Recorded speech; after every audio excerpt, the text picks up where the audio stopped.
Hello, my name is Elizabeth Cruz, Grants and Special Projects Compliance Officer for the City of Socorro. Thank you for joining today's meeting.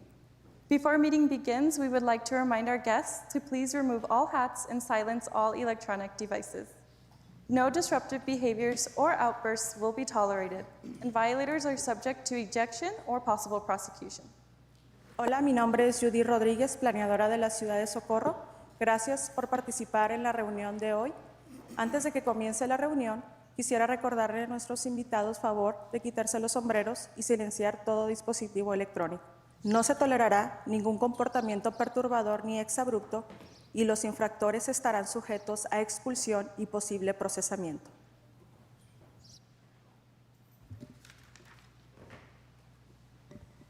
Good evening, everyone. Muy buenas tardes. I want to welcome you all to the August 6, 2026 Socorro City Council meeting. It's 6:09 p.m. and I call this meeting to order. As always, we begin our meetings with the Pledge of Allegiance and a moment of silence. If we could all please stand for the pledge.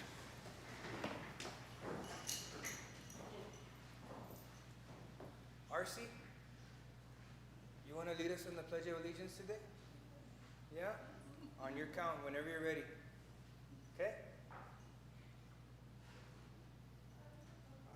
I pledge allegiance to the flag of the United States of America and to the republic for which it stands, one nation, under God, indivisible, with liberty and justice for all. We could please remain standing for a moment of silence.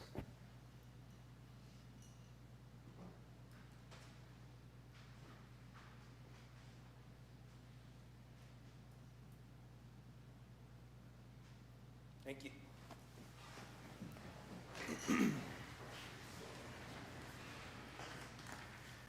For our presentations, if we want to move an item up, do we need council's yes?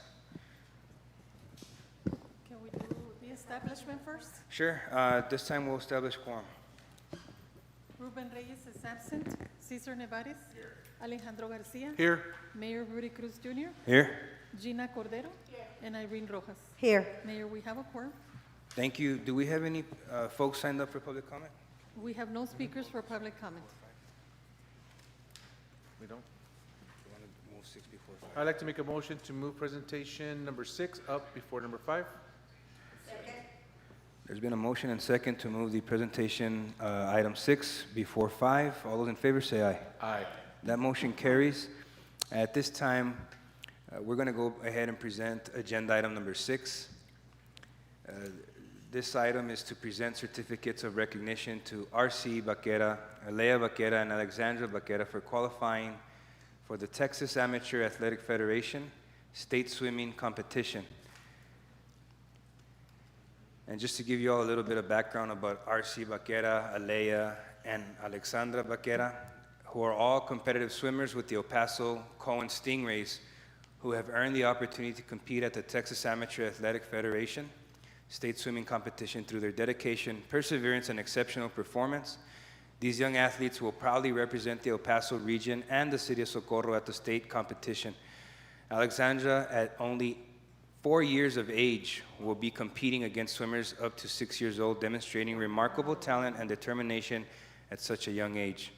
The city of Socorro is proud to recognize these student athletes for their commitment to excellence, sportsmanship, and hard work. Their accomplishments serve as an inspiration to other young people in our community and reflect positivity on the city of Socorro. At this time, on behalf of the city of Socorro and the city council, we'd like to present you all with some certificates of recognition. As you all hear your names, we'd like to have you all come up here and shake the hands of our members of council and receive your certificate.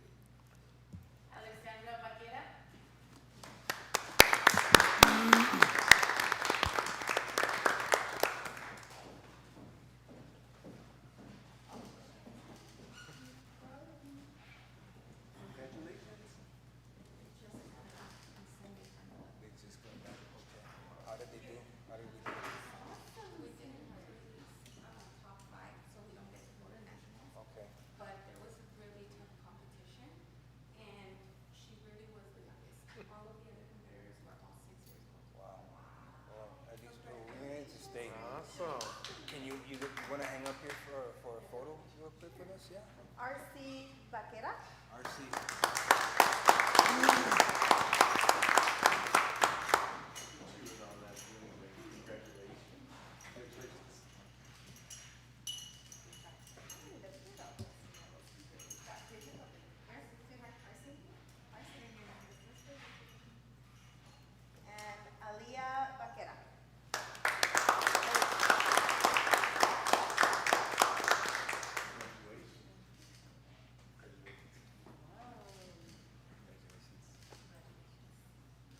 take a photo with you guys and your medals? Is that okay? Yeah, let's go in front. We can take a photo.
Okay, we're going to move on into another presentation item, agenda item number 5.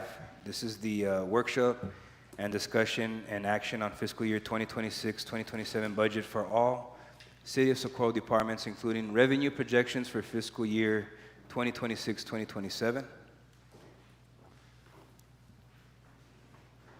And our meetings get really boring after this. That was...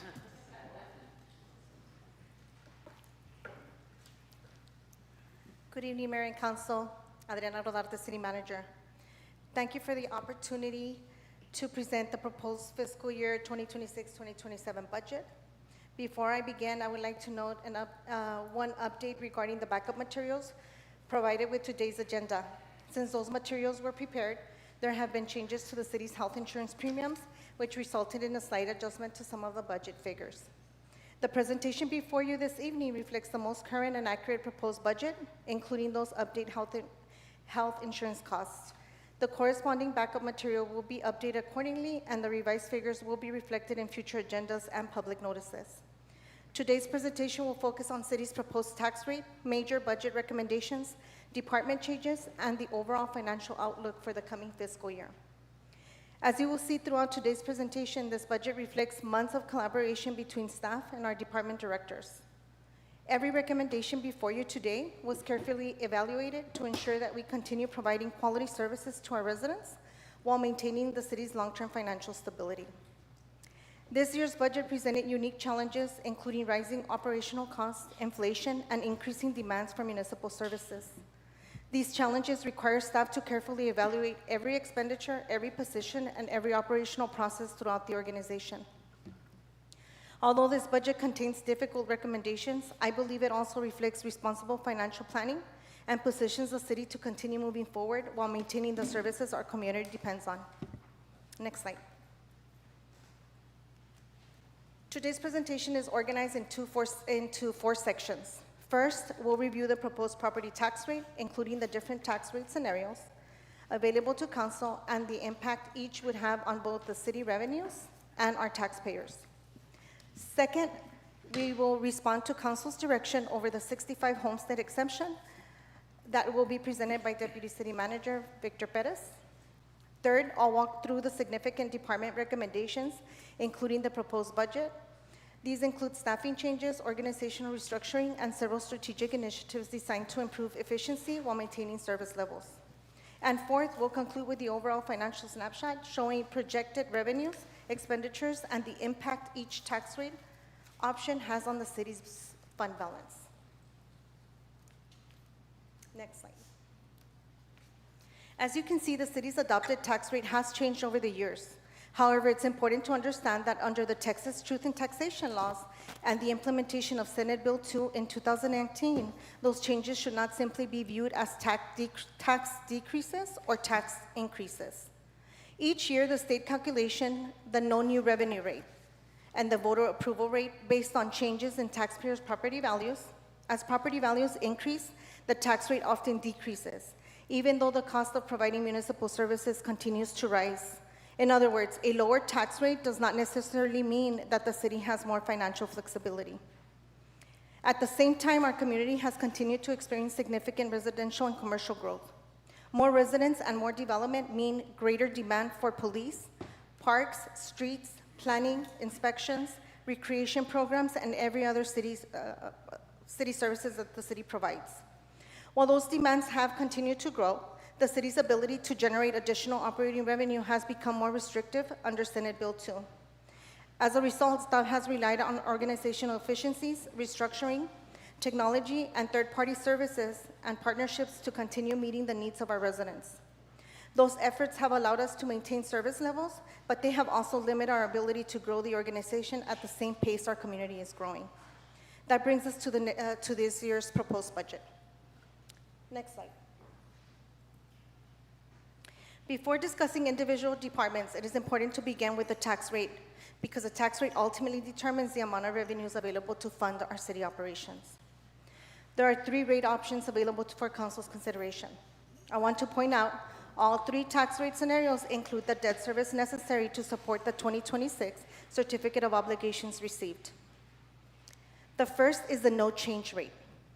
Maintaining the current tax rate of 0.645233 would generate approximately $12.8 million in property tax revenues, including approximately $9.1 million for maintenance and operations and $3.6 dedicated to debt service. The second option is a no new revenue rate, which is 0.619200. This rate is designed to generate approximately the same amount of tax revenue from existing properties as the previous year, excluding revenues generated from new construction. Under this option, the city would receive approximately $12.3 million in total property tax revenue, including approximately $8.6 for maintenance and operations and $3.6 dedicated to debt service. The option is the voter approval rate, which is 0.736866. This rate would generate approximately $14.5 million in total property tax revenues, including approximately $10.9 available for maintenance and operations, while maintaining the same debt for service of 3.6. After evaluating each scenario, staff is recommending the voter approval rate. I'll explain why on the next slide.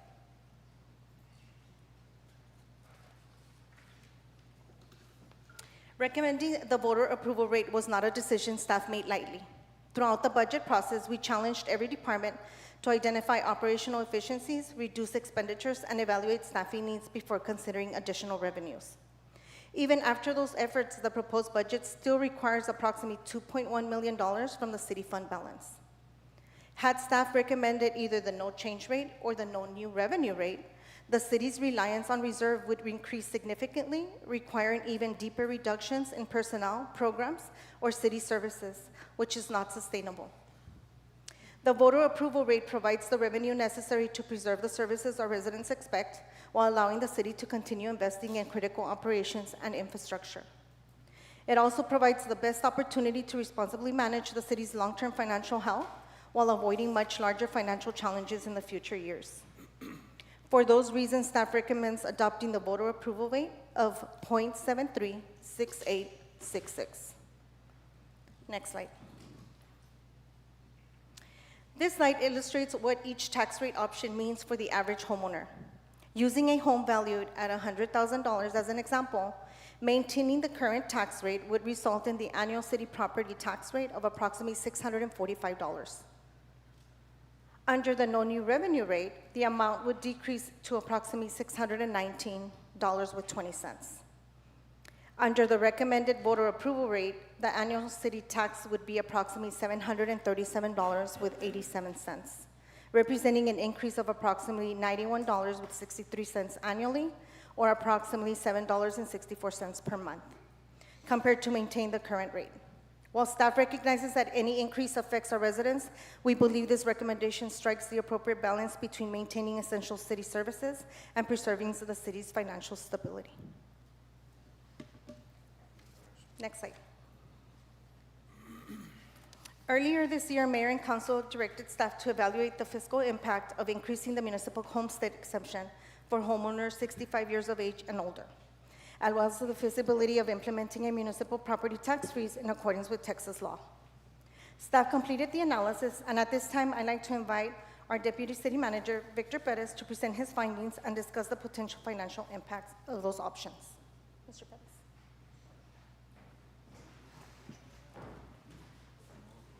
Good evening, Mayor and Council. Victor Perez, Deputy City Manager. So again, the direction was to look at the over 65 tax exemption for homeowners, qualified homeowners.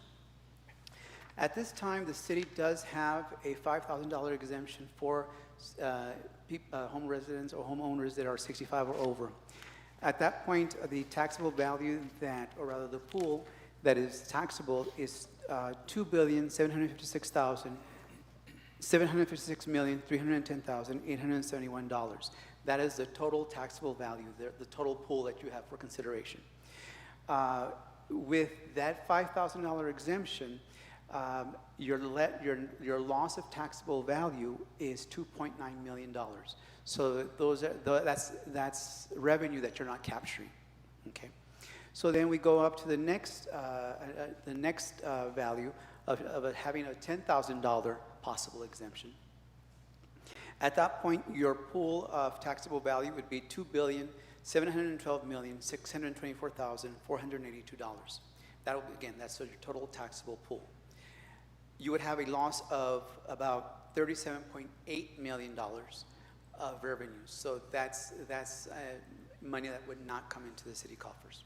Okay, and then we go up to the next one of $20,000, having a $20,000 exemption. At that point, the $20,000 exemption, you would have a taxable value of about $2,706,838,824 of pooled for taxation. The city would have a loss of taxable value of about 37.8 million. Excuse me. I apologize. Let me reread those numbers because I may have skipped them. The taxable value for the $20,000 exemption would be $2,706,838,824, with a taxable loss value of about $46.5 million. So it is a significant jump from one to the other. Now, the higher the exemption amount, such as $10,000 or $20,000, the higher the amount of the taxpayers will have to pay to cover the lost tax revenue, right? So the money's got to come from somewhere. So that may trigger higher taxes for our homeowners. The tax rate increases to cover the loss in revenue from the levy, which is the total amount of property taxes the city intends to collect for the tax rate that year. So now we're going to go also part of that discussion and direction for the optional 65 and over tax exemption, we also are looking at the potential of having the disability, right? Which is optional for the city as well. The only other taxing entity that has the disability and the OA over 65 and has the properties from Socorro in their jurisdictions is SISD. So in the next slide, we're going to look at the effect of having those exemptions. All right. So there needs to be a clarification in terms of the over 65 exemption and the disability exemption. A resident cannot ask for both. For example, from Socorro ISD, they cannot ask for both. You need to have one or the other. Now, in terms of if, for example, the city has currently the over 65, conceivably a resident can ask for the disability exemption from SISD and then ask for the over 65 exemption from the city of Socorro. So you can ask from each of the taxing entities the separate exemptions. Now, over time, you see that the percentage of the years of a particular year's property tax levy that cannot be collected increases because taxes on the qualifying homesteads are frozen at an earlier amount. So then, for example, the first year you have that loss of levy due to the freeze at 24%. And as the years go up, or you go up in years, the amount is frozen for the individual, for the resident, right, in terms of their taxable value.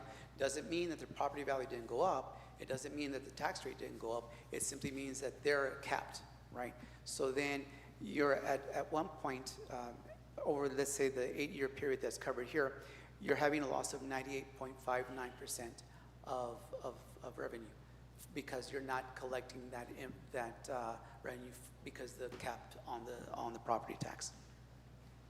So again, if the current tax bill is higher without the freeze, the taxing unit, like the school district or the city, will not receive the additional revenue for the properties. Okay, so then that translates to a real impact to our property owners in terms of the amounts that are going to be impacted. Now, in terms of the impact per $100,000 home, under the, let's say that we would go to a new, no new revenue rate, we would have look about between about $624 per $100,000 home. Again, that's just that single figure. It's not there are other multipliers in effect. Mr. Perez, can you bring the mic a little bit closer? Oh, sir, absolutely. Right That's there. better. That's a lot better. I apologize. So then let me go back to the no new revenue rate. In terms of the impact, a standard $100,000 home would have to pay about $624 of property taxes. Again, that's just on the disability, right? Or the over 65. On the voter approval rate, that would be about $738 if we were to go that route, okay, per $100,000 homes.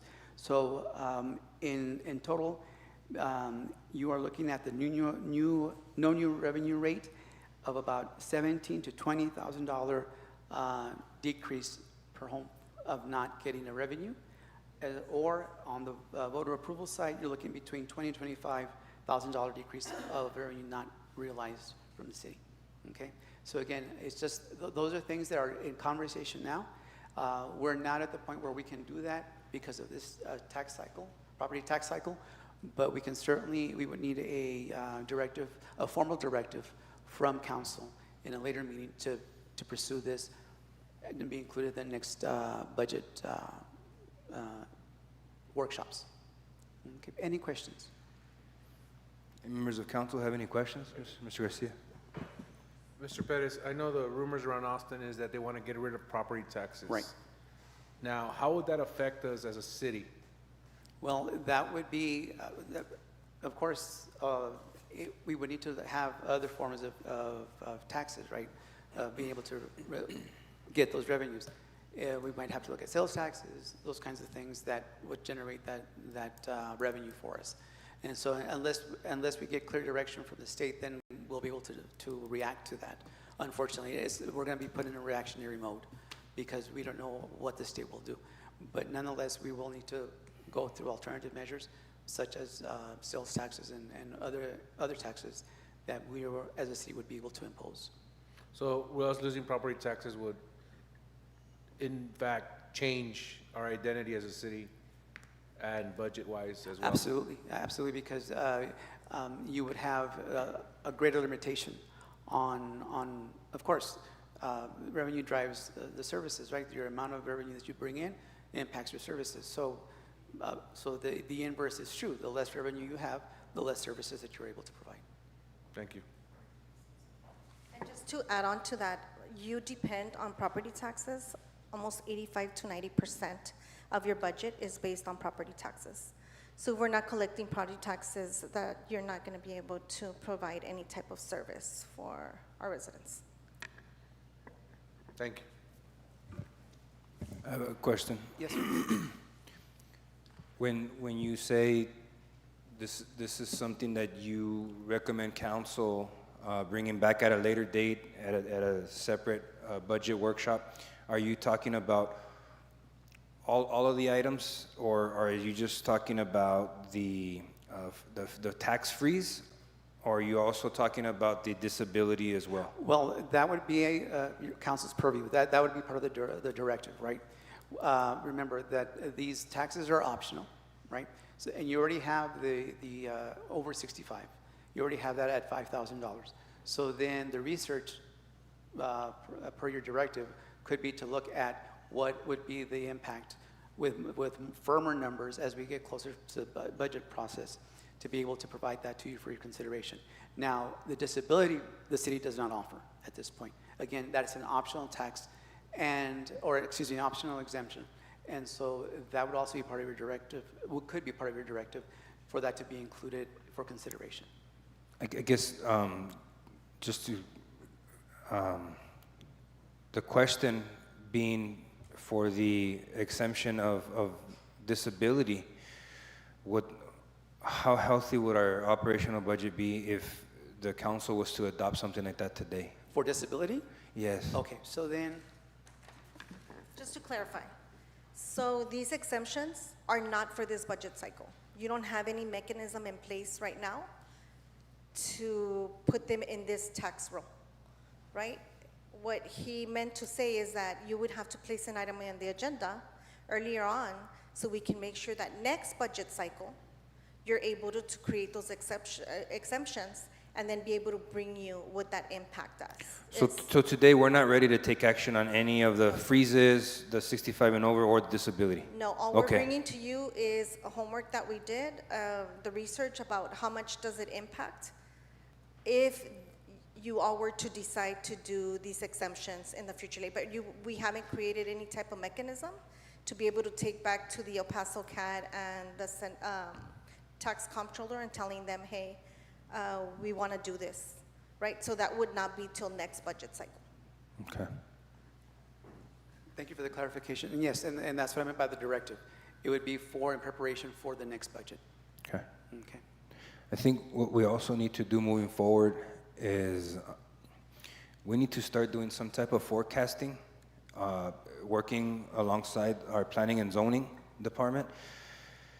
We need to start gauging what new businesses are going to start bringing in, sales tax-wise, and also feeding into the property tax. I see new business moving in, but I think it's fair to say that we also need to do our job and forecasting and seeing what available properties are out there available so that we can start capturing those monies to see what is going to allow us to make these types of things feasible for our elderly and also the taxpayers in general of our city. Which is something that we already do, working with the El Paso Central Appraisal, right? And not just because the property is being built means it's going to go on your next tax roll, right? But we work in conjunction with El Paso CAD to make sure that we get those numbers before these preliminary numbers come in. Okay. So on this item, the only action that the council is going to take tonight is on the tax rate. So it's not an action item today, it's just a presentation for, Well, the item says workshop and discussion and action. yes, sir, for our budget. Okay. Right, this is just informational purposes. This slide was just information based on an agenda item that you placed earlier on this year in order for us to bring you that information. So this is just for adoption of the new budget, of the budget cycle? So what we're letting you right now is we're presenting what we found. However, that's not something that we're incorporating in our budget presentation. Okay. And yes, this information is just projections or estimations, but it kind of gauges what would be the revenue loss as we get further into that budget process for next year. Okay, thank you. Any other questions? Any other questions from council? Thank you. Thanks.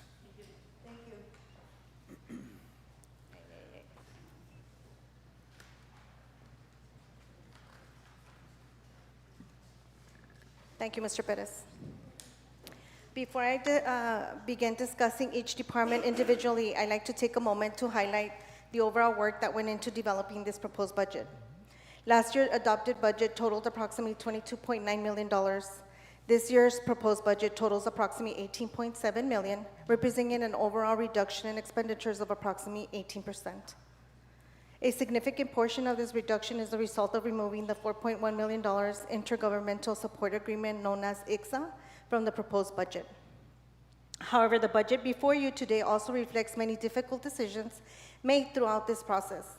Staff carefully reviewed every department, evaluated staffing levels, identified operational efficiencies, and reorganized several areas of their organization to reduce costs while maintaining the level of service our residents have to come to expect. Despite these efforts and the overall reduction in expenditures, the proposed budget still requires approximately $2.1 million from the city's fund balance. At the same time, the city continues to experience rising operating costs, inflationary pressures, and employee health insurance renewal rates increases. To address these challenges, staff focused on restructuring departments, eliminating vacant positions where appropriate, redistributing responsibilities among existing staff, investing in technology and operational efficiencies where they provide long-term value, and prioritizing expenditures that directly support essential city services. While we made difficult reductions in some areas, we also continued investing in initiatives that will strengthen the city's financial future. These include partnerships with El Paso Area Transportation, the continued development of the city's solid waste department, pursuing additional grant opportunities, and supporting economic development efforts that will continue expanding our tax base. Not yet. These recommendations were not made simply to reduce expenditures. They were made to ensure the city remains financially stable today while positioning us for continued growth and long-term success tomorrow. With that overview, I'd now like to walk you through the major recommendations within each department. Next slide. Last year, council approved including funding in the budget for the proposed intergovernmental support agreement with Fort Bliss to provide custodial services. At that time, this represented an exciting opportunity for the city to partner directly with the federal government, create local jobs, diversify our revenue sources, and demonstrate our ability to provide services on a federal level. The anticipated impact to the city's budget was approximately $4.1 million. Since that time, however, the procurement process has been challenged through a bid protest filed with the previous contractor. The matter is currently in litigation being handled by the United States Department of Justice, and we're also awaiting an Attorney General opinion related to the agreement. Given the uncertainty surrounding both the litigation and pending opinion, staff believes it would be not fiscally responsible to budget revenues and expenditures associated with this agreement. Accordingly, we have removed the projected $4.1 million from this proposed budget. Next slide. Last year, council approved the creation of the city's transit department following completion of the transit feasibility study. Since then, we've made significant progress towards launching transit services. We have established the department, purchased 2 transit vehicles, secured FTA Section 5310 grant funding, and are in the process of obtaining our Federal Transit Administration direct recipient designation, which will allow the city to receive federal operating funds directly in future years. In addition to the city, In addition, the city was recently awarded funding through the Congestion Mitigation and Air Quality, which is called CMAQ program, for 4 additional transit vehicles, further expanding our future fleet while minimizing the city's capital investment. This award positions the city to expand transit services as demand grows and demonstrates continued success in leveraging state and federal transportation funding. As staff prepared to launch services, we evaluated several operating models. After reviewing the costs, staffing requirements, regulatory responsibilities, and long-term sustainability, we determined that partnering with El Paso Area Transportation Services, known as ETA, provides the most efficient and cost-effective approach while allowing the city to maintain oversight of its transit program. Under the proposed agreement, ETA will operate the city's microtransit program on our behalf. This includes hiring and managing the transit operators, providing dispatching, scheduling, maintenance, driver training, insurance, and day-to-day operations while utilizing city-owned vehicles. The agreement also provides residents with access to ETA's regional transit network through coordinating fixed route and microtransit services. The proposed budget includes approximately $272,000 for local transit operation, which includes $5,165 for the city's annual membership contributing to ETA. As a voting member of the ETA board, the city will have representation in a regional transit planning service, make decisions, and future funding opportunities. Although we will not be able to utilize our direct recipient operating funds during this fiscal year because our designation is still pending, we anticipate those federal operating funds becoming available next year. Once eligible, they are expected to offset approximately 50% of the city's eligible operating costs, significantly reducing the city's future financial commitment. Finally, later in today's agenda, Mr. Ando will present a full transit proposal, including the proposed fixed routes, the microtransit services, and the operational details of the partnership with ETA. Next slide.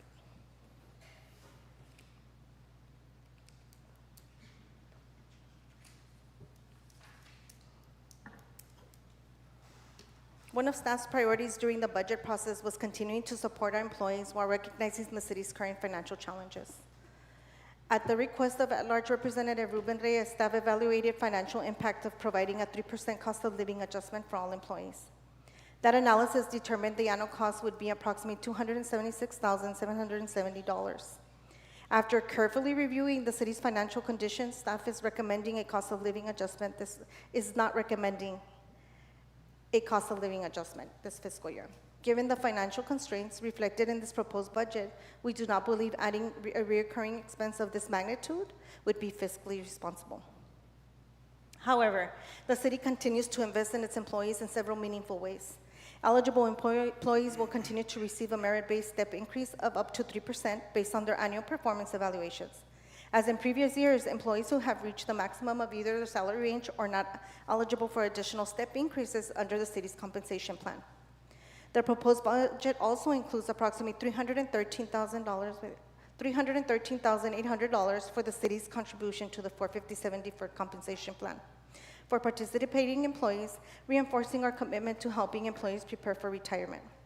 With respect to employees' health insurance, the city initially received a renewal proposal reflecting a 21.8% increase in medical premiums. It's important to note that the city has not experienced a medical premium increase in more than 5 years. During that time, staff has worked diligently with our insurance consultant to maintain stable rates while continuing to provide a strong benefit package for our employees. Following receipt of the initial renewal, staff continued working with the insurance consultant to evaluate alternative options that would maintain quality coverage while reducing the financial impact to both the city and the employees. I'm pleased to report that we were able to identify a Blue Cross Blue Shield plan that reduces that premium increase from 21.8% to approximately 2%. While the selected plan does include a slight higher deductible and higher copays, staff believes they remain reasonable and the plan continues to provide comprehensive high-quality coverage through Blue Cross Blue Shield.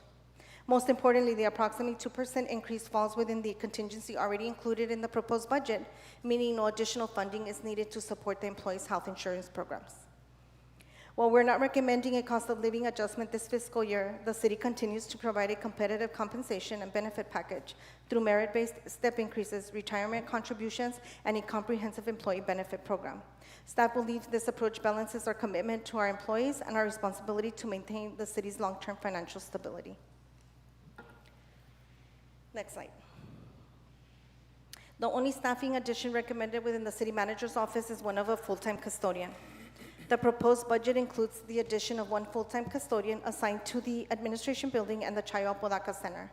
This position will provide custodial services for both facilities and serve as a floater, ensuring coverage when other custodial staff are absent. This additional support will improve the maintenance and cleanliness of our city facilities, reduce reliance on contracted custodial services, and help ensure consistent services levels throughout the organization. The annual budget impact is about $44,753. Next slide. Within Parks and Public Works, staff is recommending several organizational changes. First, we're recommending the elimination of the city engineer position, resulting in an annual saving of $131,961. Although this position has remained vacant due to recruitment challenges, the city has continued to successfully perform the required engineering functions through our contracted engineering firms and our third-party contract reviews. Based on our experience, staff believes this approach can continue to meet the city's operational needs while eliminating the ongoing personnel costs associated with that position. We're also recommending a salary and title adjustment for the field operations director, totaling a difference of $10,501. Finally, we're creating a field operations foreman position to strengthen field supervision and improve daily operational oversight in the amount of $63,197. This includes fringe benefits. Overall, these changes allow us to continue delivering quality public works services while restructuring the department in a more efficient manner. Next slide. The police department continues operating under the 5-year compensation plan previously approved by Mayor and Council. Under that plan, all eligible police department personnel will continue receiving their annual 2.5 step increase, reinforcing the city's commitment to remaining competitive and recruiting and retaining qualified law enforcement professionals. In addition to the annual step increase, the proposed budget continues to fund the department's shift differential, longevity, TCLO certification incentives, and educational incentive pay for officers who have earned a college degree. These compensation incentives recognize experience, professional development, and specialized training while helping the city remain competitive in attracting and retaining highly qualified personnel. Staff is also recommending several organizational changes. Staff's recommending eliminating the executive assistant and the crimes victims advocate position, totaling the amount of $121,861. At the same time, staff is recommending the creation of accreditation manager position at an annual cost of $92,533, including fringe benefits. This position was previously funded through a grant and is now being transitioned to the general fund to ensure the department continues maintaining its accreditation standards and compliance requirements. Finally, staff is recommending the addition of the communication dispatcher at an annual cost of $48,322. This position will strengthen emergency communication and enhance the department's ability to respond efficiently to the needs of our community. Collectively, these compensation enhancements and staffing adjustments represent an overall investment of approximately $589,116 in the police department. This investment reflects the city's continued commitment to supporting its officers, maintaining accreditation, strengthening public safety operations, and ensuring we remain competitive in recruiting and retaining highly qualified law enforcement professionals. Next slide. There are no staffing and operational changes proposed for municipal courts this fiscal year. The department continues to operate efficiently, and staff is not recommending any significant budget adjustments. Next slide. The Planning and Zoning Department also underwent a comprehensive organizational review as part of this budget process.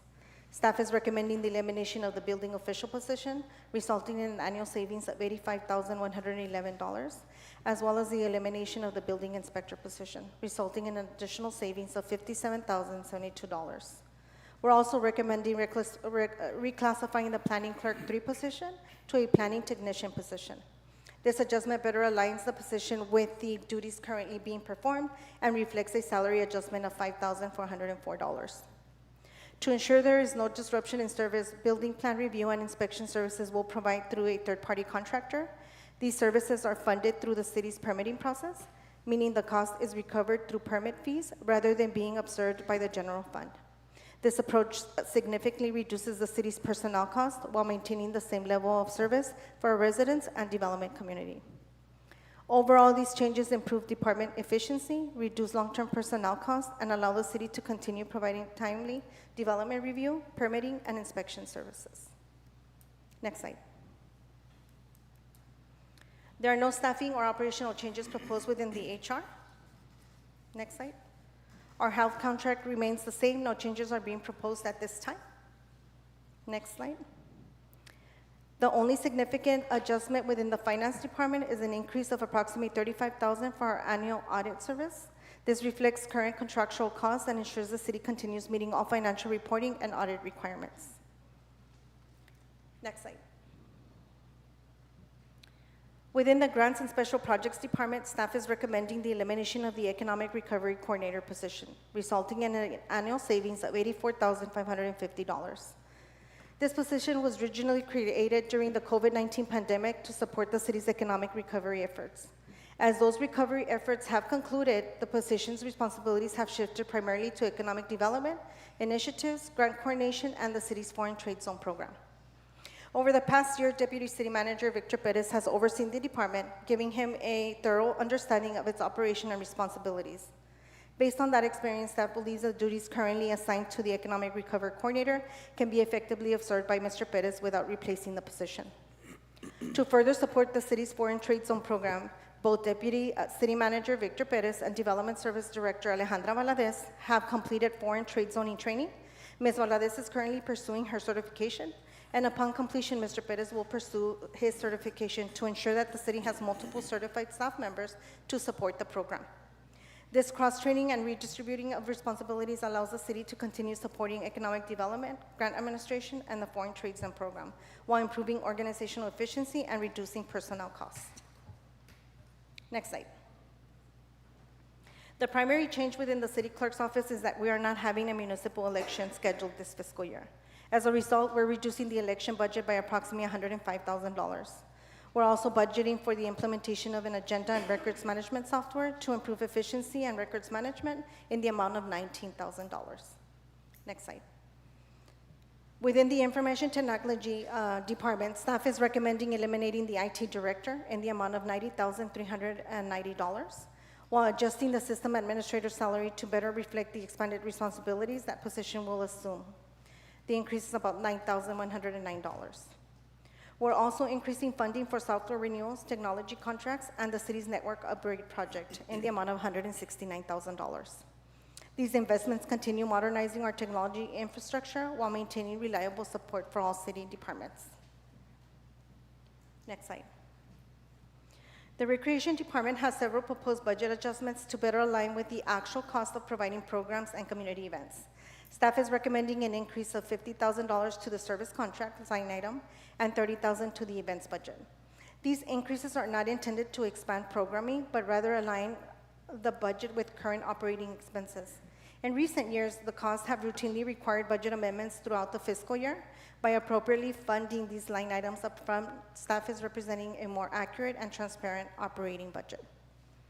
Staff is also recommending one personnel adjustment by reclassifying the Community Liaison Coordinator position to a Public Affairs Coordinating with a salary adjustment of $9,638. This title more accurately reflects the responsibilities currently being performed, which have evolved beyond community outreach to include public communication, media coordination, public information, and community engagement initiatives. Overall, these recommendations better align the Recreations Department budget and organizational structure with the services currently being provided to our residents while improving budget accuracy and operational efficiency. Next slide.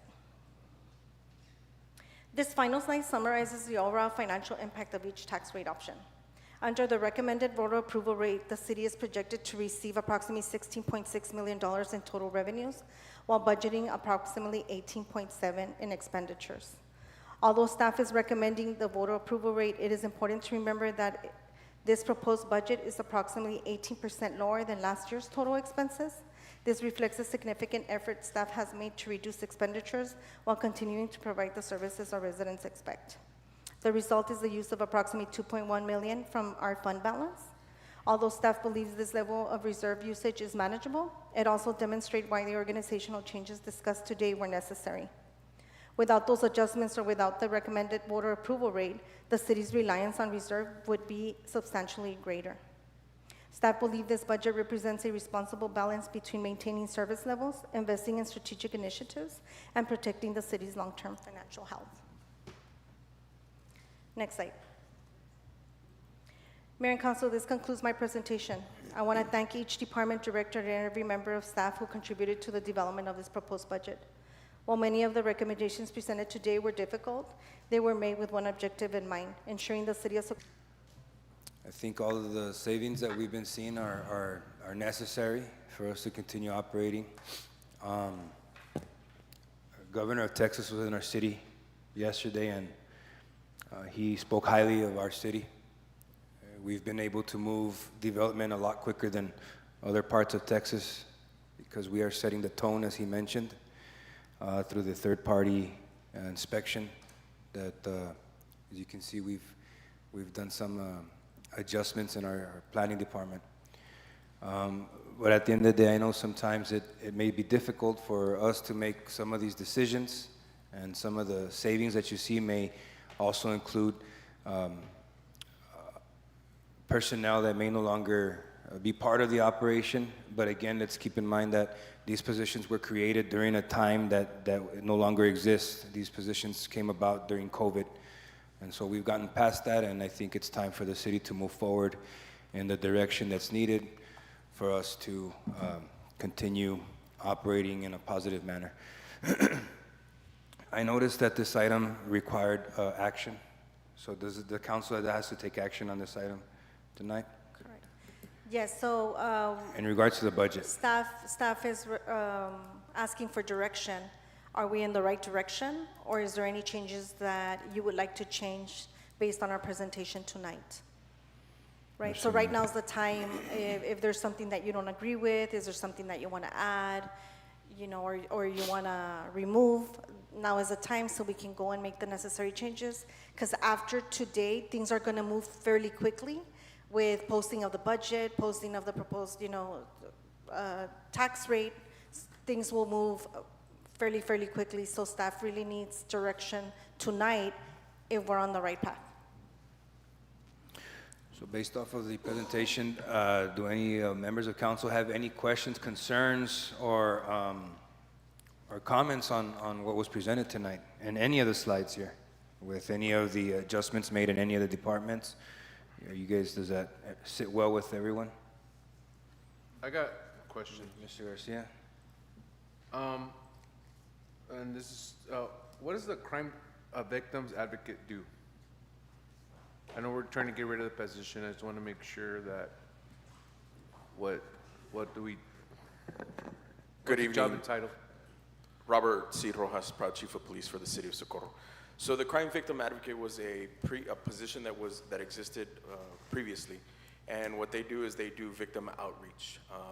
If there's certain events that happen, they help complete paperwork. They help the victims through certain processes, and they will help victims in many different cases.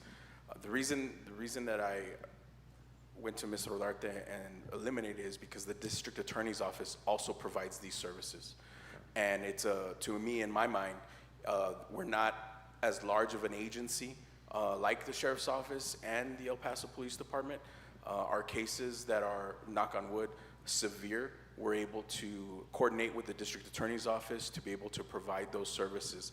Prior to me making any sort of recommendation like this, I did reach out to the district attorney's office themselves. I reached out to the person who runs the crimes victims program to ensure that we weren't providing anything that they can't provide. So we've kind of steered that in that direction, because I don't want to say it's necessarily a duplication of services, because the sheriff's office and El Paso PD, they also have a crimes victims advocate or a group, but it kind of is a duplication of services, especially for an agency our size. An agency our size to have a crime victim advocate is great. The only issue is that the district attorney's office provides those same services to our community. And we work hand in hand with the district attorney's office. Okay, thank you. I do have a question. When I'm looking at mayor and council agenda, annual operating budget, I'm looking at the personnel summary. As you all know, and the community might not know, but I myself do not get paid in this position because I am considered to have a leadership role within the schools already. So I don't, but I'm seeing here number of employees and number of, throughout 24 up to 26, 27, I see a 1, and then a 0. Why is that? What is the? I'm sorry, can you speak into the mic? so I can hear? On the personnel summary, I'm looking at the number of employees. Therefore, I'm looking at all the representatives and mayor and at the personnel summary. Again, for those community members that are not aware, I do not receive a salary from the district, from the city.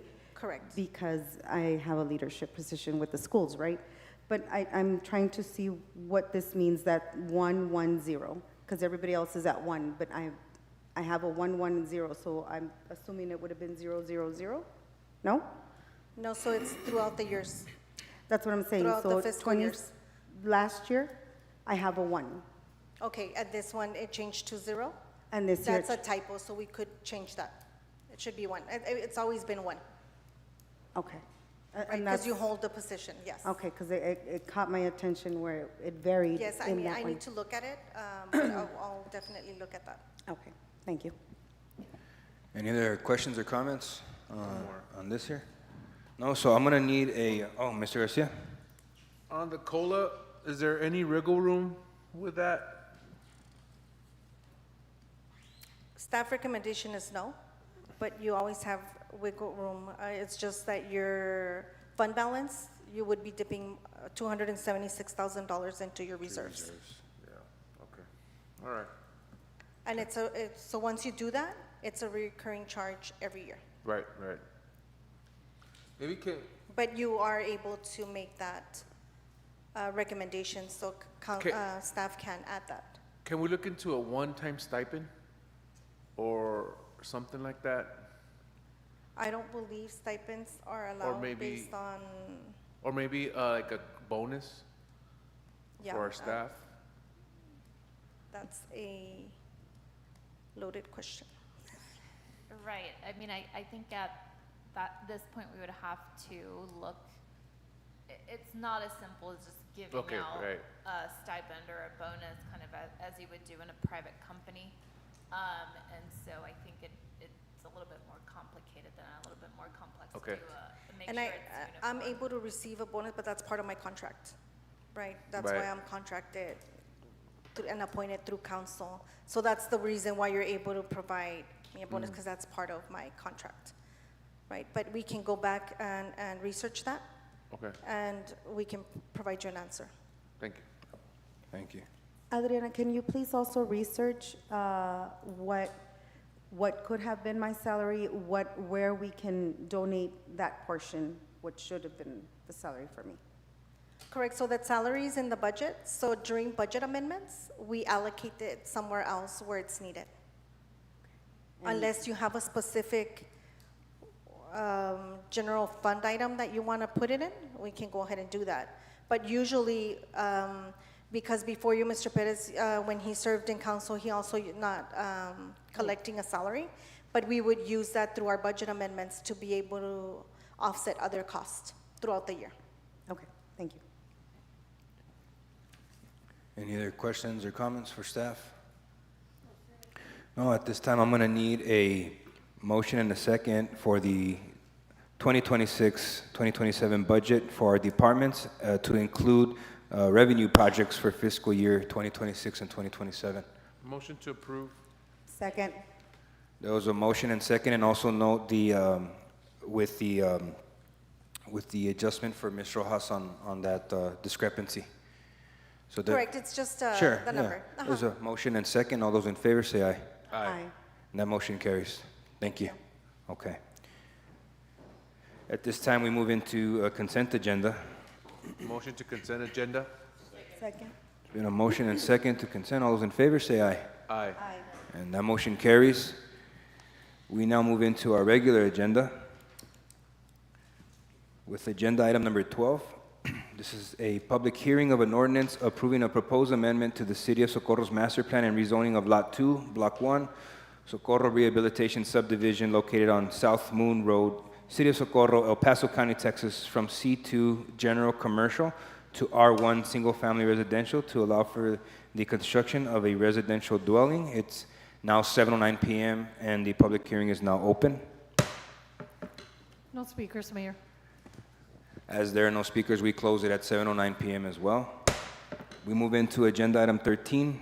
This is the second reading and adoption of an ordinance approving a proposed amendment to the City of Socorro's master plan and rezoning of Lot 2, Block 1, Socorro Rehabilitation Subdivision located on South Moon Road, City of Socorro, El Paso County, Texas, from C2 General Commercial to R1 Single Family Residential to allow for the construction of a residential dwelling. Motion to approve?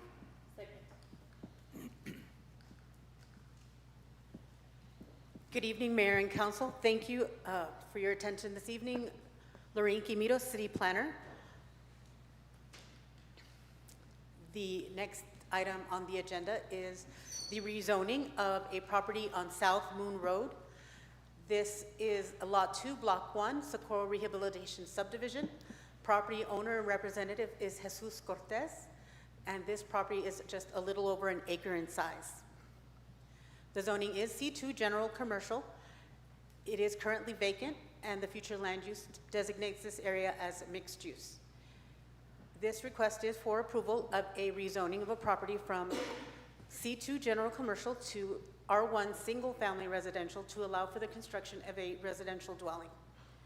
Planning and Zoning staff recommends approval of the request. Planning and Zoning Commission voted for approval, 3 yeses, 1 no, and 1 abstention at the Planning and Zoning Commission meeting held on June 16th. The zoning map shows the property outlined in white. It is C2 General Commercial, is within the Socorro Rehabilitation Subdivision, which had initially been intended for a commercial subdivision. The property across the street on Moon is R1, and the adjacent property to the north is A1, agricultural.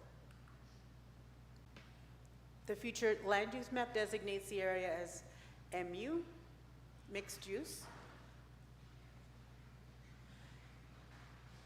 And this is the original subdivision plat. It included 3 C2 general commercial lots. This plat was recorded in September of 2017. Since that time, the property has been sold.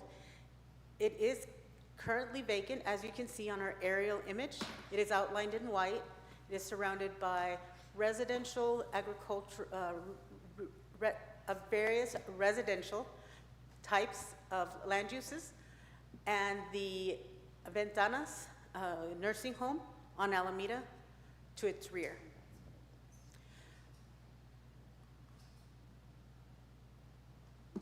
These site photographs were taken of the property. The top photograph is from Moon Road, and the bottom photograph is taken from the rear of the property looking toward Moon in the distance.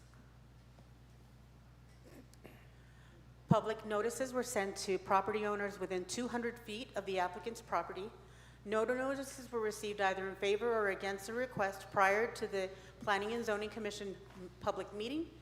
There was 1 speaker at the public hearing who was in favor of the request, voicing support, wanting to see development rather than a vacant lot collecting weeds, and they were again in favor of the request. This is the concept plan showing the property and the proposed home to be built with a kind of horseshoe driveway on Moon. In summary, of the request is for approval of a rezoning for a property from C2 General Commercial to R1 Single Family Residential to allow for the construction of a residential dwelling. With that, staff can answer any questions. Any questions on this item? It's a big house. It's going to be a very big house. 7,000 square feet. Yes. All right, well, give it. It's weird because you don't see that from the opposite. You see the from a house too. Yeah. So the original property owner was wanting to do the three, I guess the residential units, and now it's just. No. Initially, the subdivision was designed to be a whole commercial complex. It started off with the rehabilitation center, probably wanting to sell those other pieces off for commercial, and Yeah, that's not the direction that the property took. The traffic on Moon isn't kind of conducive to Oh, I think commercial. the neighbors respect this type of development more than it being commercial or multifamily. So, any other questions? No, that was a motion and second. All those in favor, say aye. Aye. And that motion carries. We move into agenda item 14. This is a public hearing of an ordinance approving the adoption of amendments to the City of Socorro Code of Ordinances to establish a unified development code. The proposed action would include the repeal, replacement, amendment, and consolidation of existing development-related regulations, including but not limited to provisions governing zoning, land use, subdivisions, platting, development standards, application procedures, review authority, enforcement, and other related development regulations, thereby establishing a comprehensive and unified development code for the City of Socorro. It's 7:15 p.m. and the public hearing is now open. No speakers, Mayor. Thank you. As there are no speakers, we also close the public hearing at 7:15 p.m. We move into agenda item number 15. This is the second reading and adoption of an ordinance approving the adoption of amendments to the City of Socorro Code of Ordinances to establish a unified development code. The proposed action would include the repeal, replacement, amendment, and the consolidation of existing development-related regulations, including but not limited to provisions governing zoning, land use, subdivisions, platting, development standards, application procedures, review authority, enforcement, and other related development regulations, thereby establishing a comprehensive and unified development code for the City of Socorro. Motion to approve. Second. Thank you, Mayor and Council. Again, Lorraine Quimito, City Planner. I would like to introduce Victoria Chavez.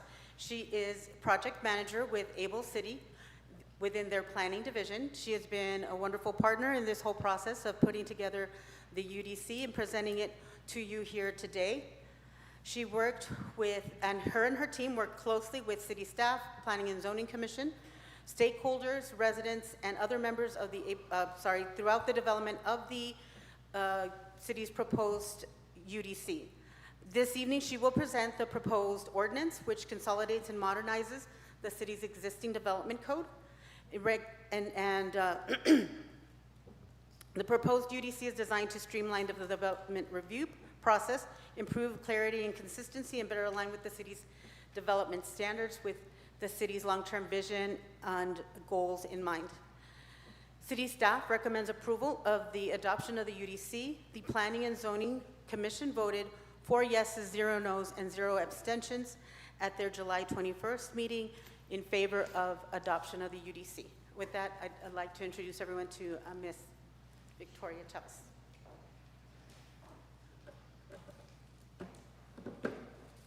Hello, Mayor and Council. My name is Victoria Chavez. Thank Hello. you so much for having me here today. We do have a presentation just to give you guys the background of it. If you guys can just get that on real quick.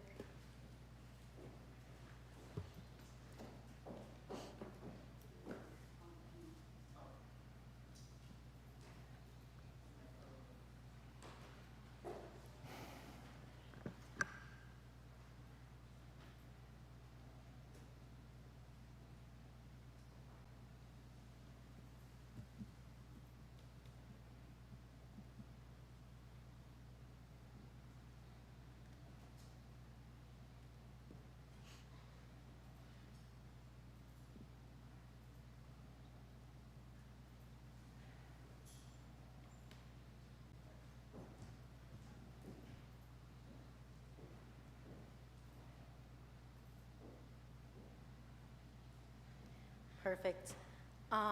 So this is gonna be, I'm gonna try to go as fast as I can, but again, this is a very comprehensive technical draft plan that we created, a UDC, Unified Development Code. So I'm gonna try to go through as much detail, but also as fast as we can and thoroughly. Alrighty. So what is the purpose of the adoption of the UDC and why we're really here today? Well, we're here to present the final draft of the Unified Development Code and hopefully get a recommendation of approval. And first, we want to make sure you guys understand what is the UDC, how is it going to be used, how is it organized, what is the background, why was it implemented. We're going to confirm any final draft details. This goes in chapters, some revisions that were created, the work that we've done, people that we talked with, and brought some things to light that maybe should have been changed, and so that's what we are going to show you today. And then finally go into the adoption period. So we're going to conduct that public hearing as we just went through, and then consider that adoption of the Unified Development Code. So our agenda today, we have a quick introduction, just showing who our team is, the project overview and timeline, some of the background, approach, key changes, and any questions.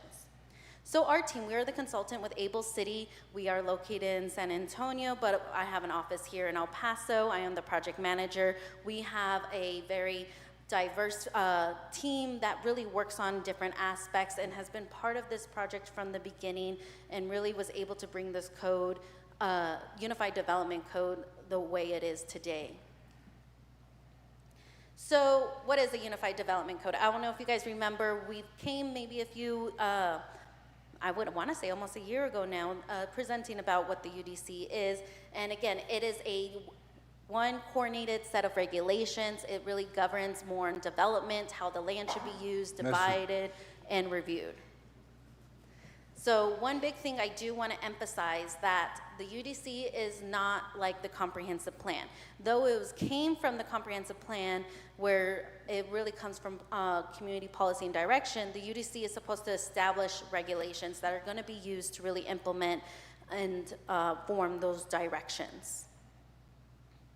So going back, like I was saying, the Socorro 2040 Comprehensive Plan came about and was adopted in 2024. In that, we see that there's a set of policies. It really establishes long-term visions. It touches based on land use, housing, economic, transportation, infrastructure, historic and cultural, agriculture, all those good things. And from there was a set of policies where it asked to establish about zoning districts, future land use, protecting agricultural land and rural character, improving the transitions between the high intensity and low intensity, expanding housing types, providing more mixed-use walkability. And through these here, we have what came from a plan to create the UDC. And this is primarily an implementation tool to be as a resource that makes these policies and goals and action items into a reality that came from the comp plan. So what is it supposed to be? It defines how the community is supposed to grow.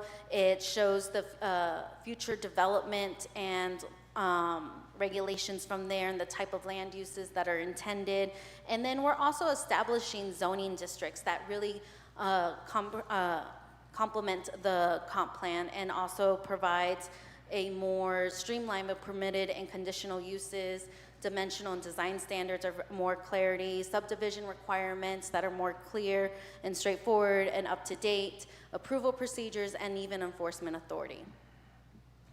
So what we've been doing here, we started this project in 2024. We had a kickoff, data collection, council workshop, and P&Z workshop, and some diagnostics. In 2025, we implemented some community engagement and stakeholders. And then in spring of 2026, we started to work with the P&Z in reviewing the draft. This is where we had some workshop sessions, about 3 to 4 workshops with P&Z to explain what is the UDC and how they can use it, and then also implemented a new stakeholder review upon that more finished draft, and then made some of those edits. And then, like how Lorraine said, in July of 21st of 2026, we had our final review with P&Z where they recommended approval. And this brings us here today on August 6th for City Council adoption and consideration.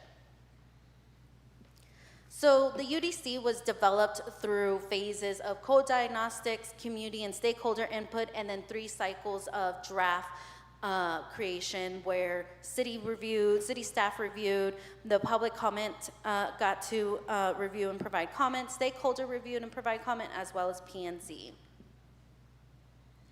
The coordination of this UDC really is supposed to reflect multiple audience, so we really try to bring in voices of community leadership, of boards and commissions, and any key stakeholders that can really use this code and how it can be realistic. So in phase 1, like I was mentioning, we had the project initiation, the diagnostics. This included where we're looking at your existing code, we're looking at other adopted plans and materials and your development standards. What are your subdivision regulations? We try to identify any duplicating, conflicting, outdated, or missing information. We provided workshops, and then we even try to develop a project approach for how this code should be framed. In those community engagements, we really try to educate the community how the code can be used, should be used, and how this really plays a big part in their lives. So we look at trying to identify what can be helpful, what is development compatibility or concerns, what are housing and land use needs, or agricultural and rural character priorities, or historic preservation. With the stakeholder meetings, we really try to target key stakeholders. This doesn't just mean people who work here at City of Socorro. We talk to people around the region, with El Paso, with the county. We even extended into working with engineers and developers who come in and work with your code and bring in businesses. Over all that as well, we provided a public access. So having a website available online where people are able to see up-to-date information on how everything is going on, any changes. The draft has been available on there for any public comment. We were able to get 1 public comment since it's been open, and it's still open today, but for the most part, we've been trying to advertise it. We have had flyers out and really trying to keep that door open with the public. So overall, a big approach of creating a UDC is making sure there's consolidation, that there's clarity, and that it's usable, and that we even create it more easy to read when it comes to visual standards and more modernization. So when we're drafting this plan, like I mentioned earlier, it wasn't just one and done. We create this draft, here you go. It went through a series of reviews. So staff reviewed, key stakeholders, the P&Z, the public, and now this is what you're going to be able to see today is that final draft. With the planning and zoning review in July of 21st, they mentioned a few things. We talked about topics with chapter and zoning, development standards, accessory uses, subdivision regulations, administrative bodies and approvals and procedures. And they brought in input of like, okay, what's the difference or between R2 and R2A for zoning districts? Or can you add more details on certain uses like warehouses or data centers or logistic facilities? They wanted more clarified plat approval process and authority. They wanted to refine some languages or review dimensional standards, things like that. So we discussed all these changes and presented to the P&Z, and for their final recommendation, we had a final outcome of explaining to P&Z if they have any further questions, the door is always open, that they can come and reach out to Lorraine or myself, and we can answer any questions. Because again, this is a large document, almost 500 pages. So there's always going to be more and more questions. And then we also reminded them that the UDC, even if it gets adopted today, and it can be amended in the future if we see that some things aren't working out, or there needs to be a little bit tweak here and there. Amendments is optional for those. And then, so with that, P&Z recommended approval for the UDC to the City Council. All right, looking at the UDC, what is the consolidating? So we look at these existing chapters in your code today, and this is going from general provisions, administration, zoning, subdivisions, utilities, and it's kind of all over the place. You can kind of see that it jumps from 1 to 2, then 6, and then 12. So what we really try to do is to consolidate it and make it more clear. So we have chapters 1 through 13, and they talk about authority and jurisdiction, try to make it very clear and easy to read, understand, and follow. The UDC really is framed in separate policies and technical standards. So like I was saying, you have those zoning districts, the use-specific table, the use table and the use-specific standards, parking, landscape, screening. All of these aspects play a part in how your city will be developed. We aren't looking at the code when it comes to anything else outside of development. So the main framework really is on things coming in to be expanded on or changed, amended. So chapter 1, like I was saying, authority, jurisdiction, effective date, it kind of is giving the background of the UDC, the applicability, the purpose, the intent. And then when we go into chapter 2, one of the main aspects obviously is housing. So we're implementing lower intensity districts with missing middle districts, as well as multifamily and more urban light. So we're looking at real estate, single family, manufactured homes with a little bit more clear standards, accessory dwelling units, a variety of those, and what can be permitted or how they can be permitted, large lot neighborhoods with a more clustered type of scaling. We want to provide more opportunities for those duplexes, triplexes, quadplexes, townhomes. We also want to add cottage housing and courthouses, and then multifamily, so providing more apartments or condos if need be, and also site plan compatibility. So right here, you can kind of see the zoning districts that will be in the UDC, and it goes into open space and parks, agricultural, real estate, single family, medium density, urban residential, neighborhood commercial, regional commercial, general mixed use, industrial commercial mixed use development, and then you have some overlays of historic preservation overlays, Socorro landmarks, and then special designations of special use districts, planned unit development, and of course, unclassified. Most of it is the same of what you currently had, and then we added a few things that what was identified during our diagnostics. So kind of going back to the P&Z of asking what is the difference between R2 and R2A? Well, the big thing, they are pretty similar, but we really wanted R2A to provide more of an urban development pattern, whereas R2 is intended to preserve that neighborhood character. So you can kind of see the maximum lot coverage is different from 40% to 75%. The maximum height is different from 35 to 45. It also reduces in R2A the setbacks to 0 foot and attached setbacks. Now, for agricultural and open space, the UDC, we really wanted this this code to represent opportunity for protecting your agricultural and rural identities. So this means protecting parks, floodplains, waterways, corridors, agricultural land. We want to provide opportunities still for low residential and density, because we can't always provide high density everywhere, and that's not Socorro's character, and we understand that. So providing that opportunity and preserving those rural characters. We also made expansion of the general mixed use of residential, commercial, office, civic, and institutional uses, providing pedestrian focus and coordination in site design. The industrial commercial mixed use, on the other hand, is looking at more that higher intensity of industrial uses with commercial employment institution and development plan, and then of course compatibility and buffering between the uses along the side of it, and then it's more large site and phase development coordination. So one of the big changes that you'll see here compared to your previous code is the permitted use table. Uses used to be listed in the code in the district underneath it, and you had to go through each of the districts to see what is permitted or how it works. So there's a lot of going back and forth.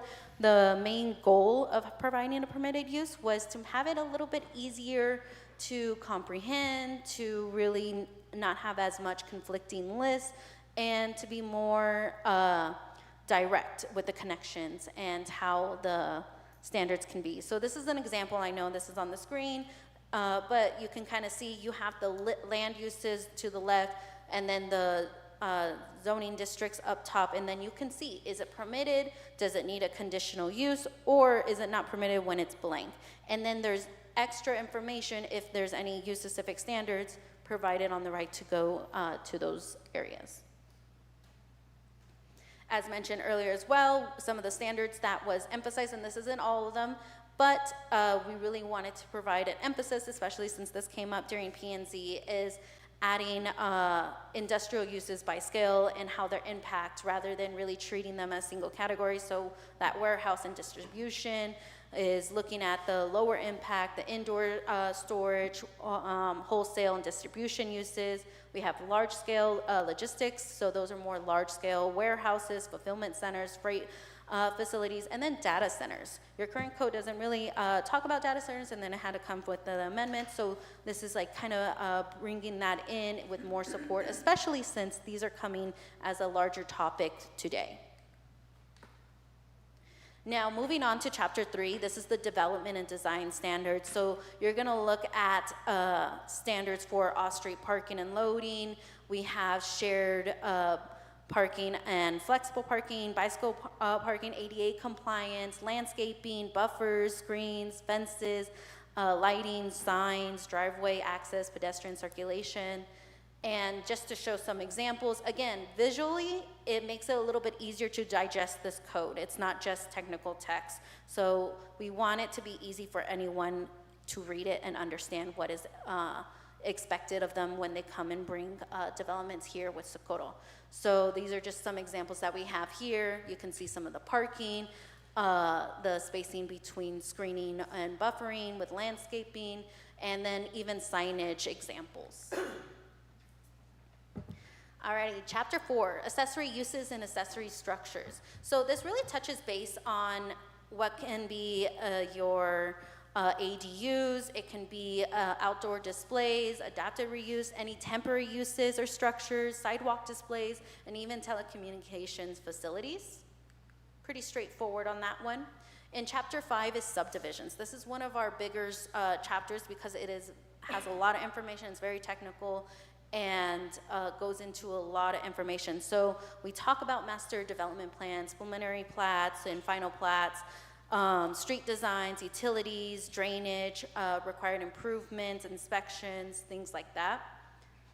And these are just some examples, again, of how it goes. So even seeing the separations of some streets when it's in a subdivision, or what type of lots go into classifications for some subdivisions. Again, one of the big things we really wanted to make sure is having a clear plat approval authority. So that means administrative, it's easy to understand. We know where preliminary plats are getting approved from, which is P&Z recommendation with city council approval. Final plat is where city manager or designee actually gets to approve unless there is significant divinations of and it brings up to city council. But minor plats and amending plats will be city manager or designee, and then replat and plat vacation will be with final city council approval.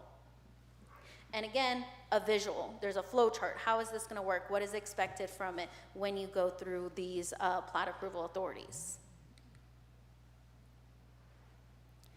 So going into chapter 6, this is really environmental management.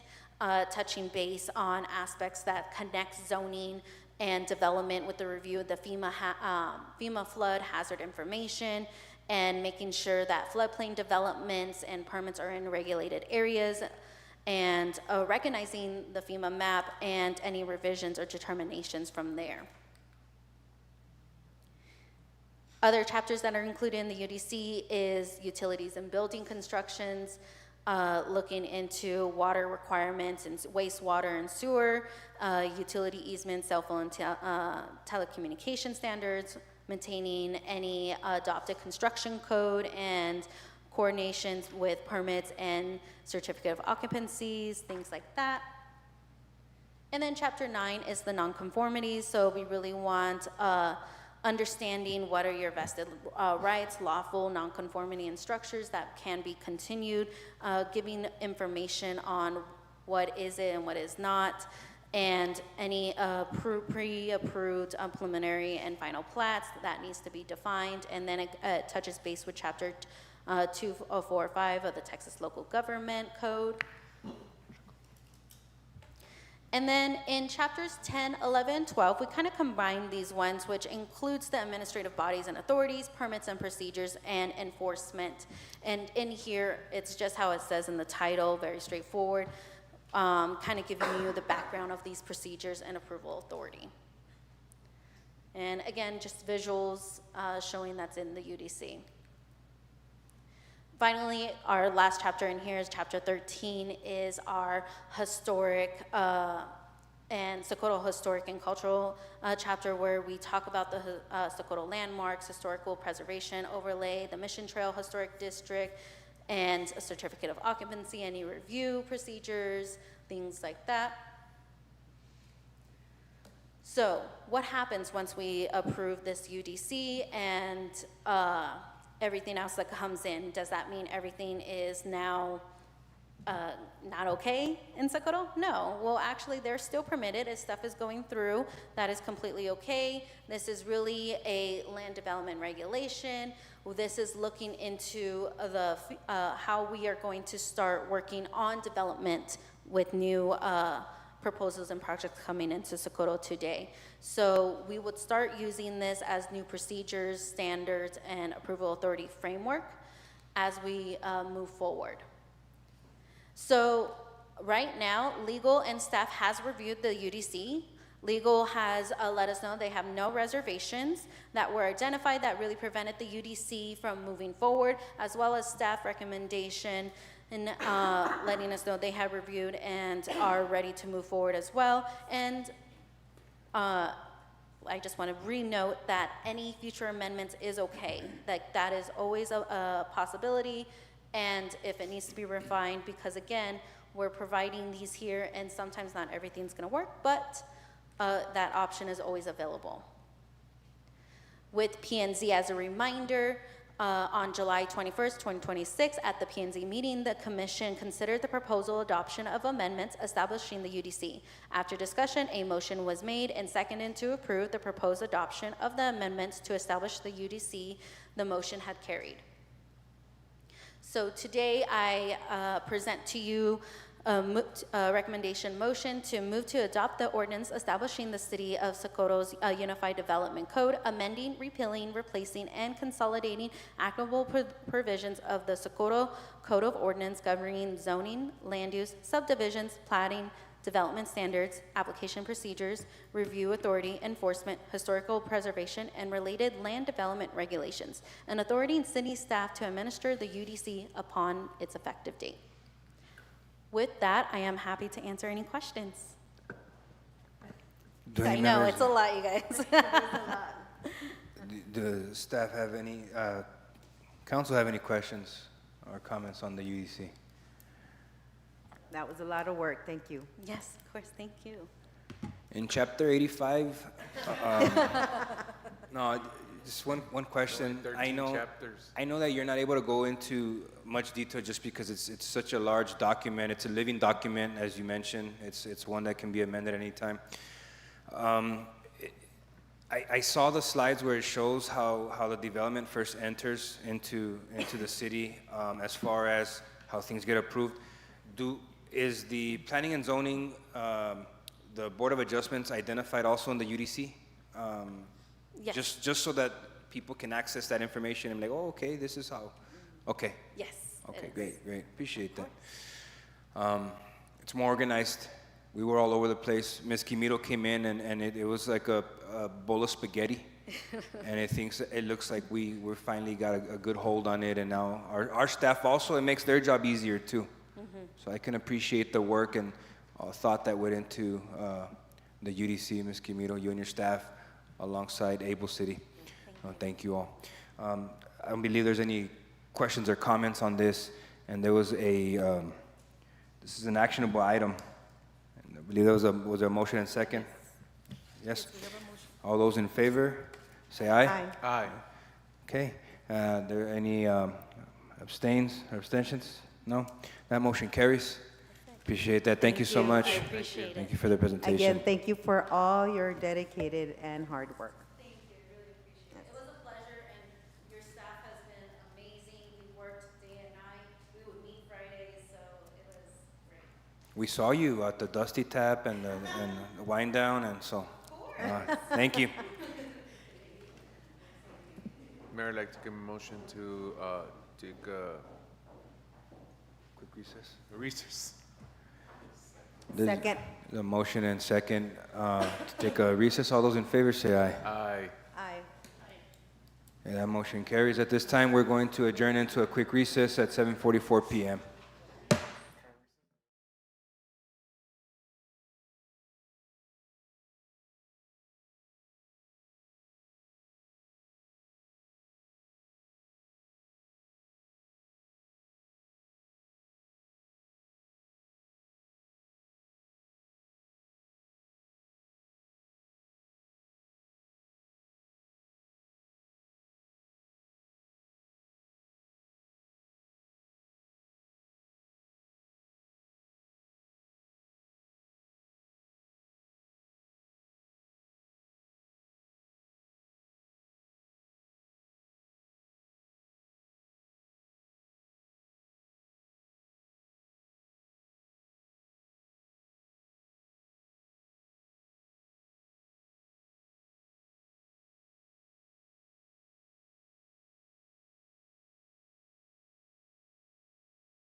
Good evening, everyone. This is a continuation of the August 6, 2026 meeting, and we are now out of the recess, and it's 8:02 p.m.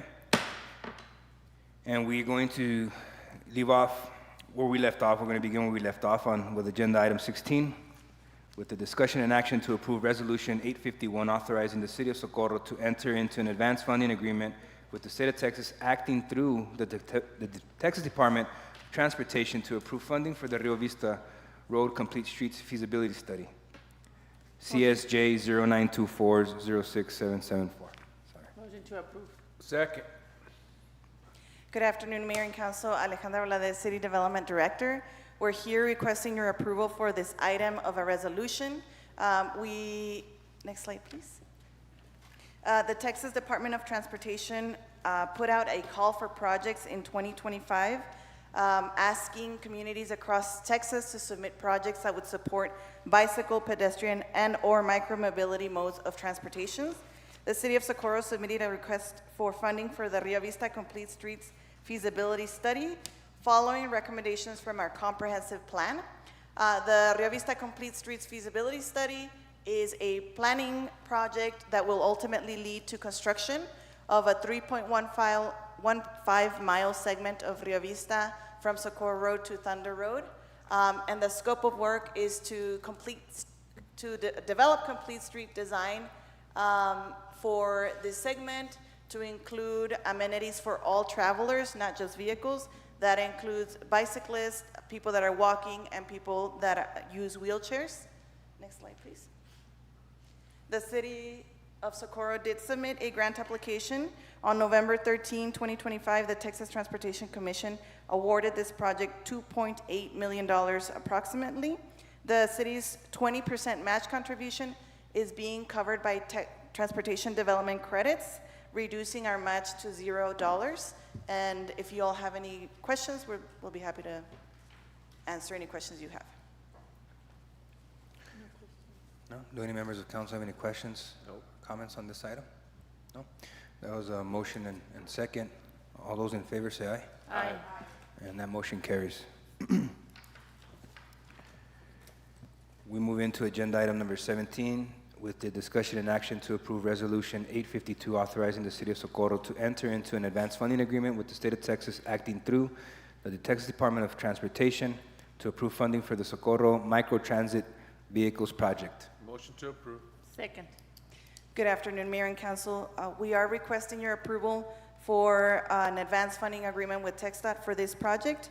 The Texas Department of Transportation, via the Congestion Mitigation and Air Quality Improvement Program, also called CMAQ, provides funding to state and local governments for projects that will improve air quality and reduce traffic congestion. In 2025, the City of Socorro submitted a project proposal that would qualify under CMAQ funding, and the MPO did vote to provide funding to the City of Socorro's project. The goal of the Socorro Microtransit Vehicles Project is to procure 4 ADA-accessible microtransit vehicles as part of the city's microtransit service for our residents. This project will benefit Socorro residents through improved access to transit, increased capacity to meet the rising transit demands, and reduce wait times for our riders. The MPO allocated $453,000. Next slide. They did allocate $453,000 approximately of CMAQ funds to this project. The 20% match of $90,640 are covered by our 2026 certificates of obligation. And if you have any questions, I'll be happy to answer. Any members of council have any questions or comments on this item? No. No? There was a motion and second. All those in favor say aye. Aye. And that motion carries. We move into agenda item number 18 with the discussion and action to approve resolution 853 authorizing the city of Socorro to enter into an advance funding agreement with the state of Texas, acting through the Texas Department of Transportation to approve funding for the Socorro Transit-Oriented Development Study Project. Motion to approve. Second. Good afternoon, Mayor and Council. We are requesting your approval of this resolution to allow the City of Socorro to enter into the advanced funding agreement with TxDOT for this project. In 2025, the El Paso Metropolitan Planning Organization issued a call for projects that would be eligible for funds under the Surface Transportation Program. The City of Socorro did submit a request for funding for the Socorro Transit-Oriented Feasibility Study. Based on the recommendations from our Transit Development Plan, which was adopted in 2025, the goal of this project is to determine the best location to implement transit-oriented development in Socorro. And transit-oriented development would be kind of like a transit plaza. If you think about the Mission Valley Transfer Center, that could be considered a transit-oriented development, and it integrates transit with commercial and residential uses as well, so that people have very accessible modes of transportation next to where they're shopping and next to where they're living. So through this project, the study will identify transit-oriented development site recommendations, conceptual designs, feasibility analysis, a public-private partnership framework, and funding and implementation strategies. The MPO allocated $298,000 approximately, and the city's match contribution of 20%, which is approximately $59,000, will be covered by 2026 certificates of obligations. If you all have any questions. Any questions or comments? No. For our grant writer that worked so hard on this? We'll leave it here. There was a motion and second. All those in favor say aye. Aye. And that motion carries.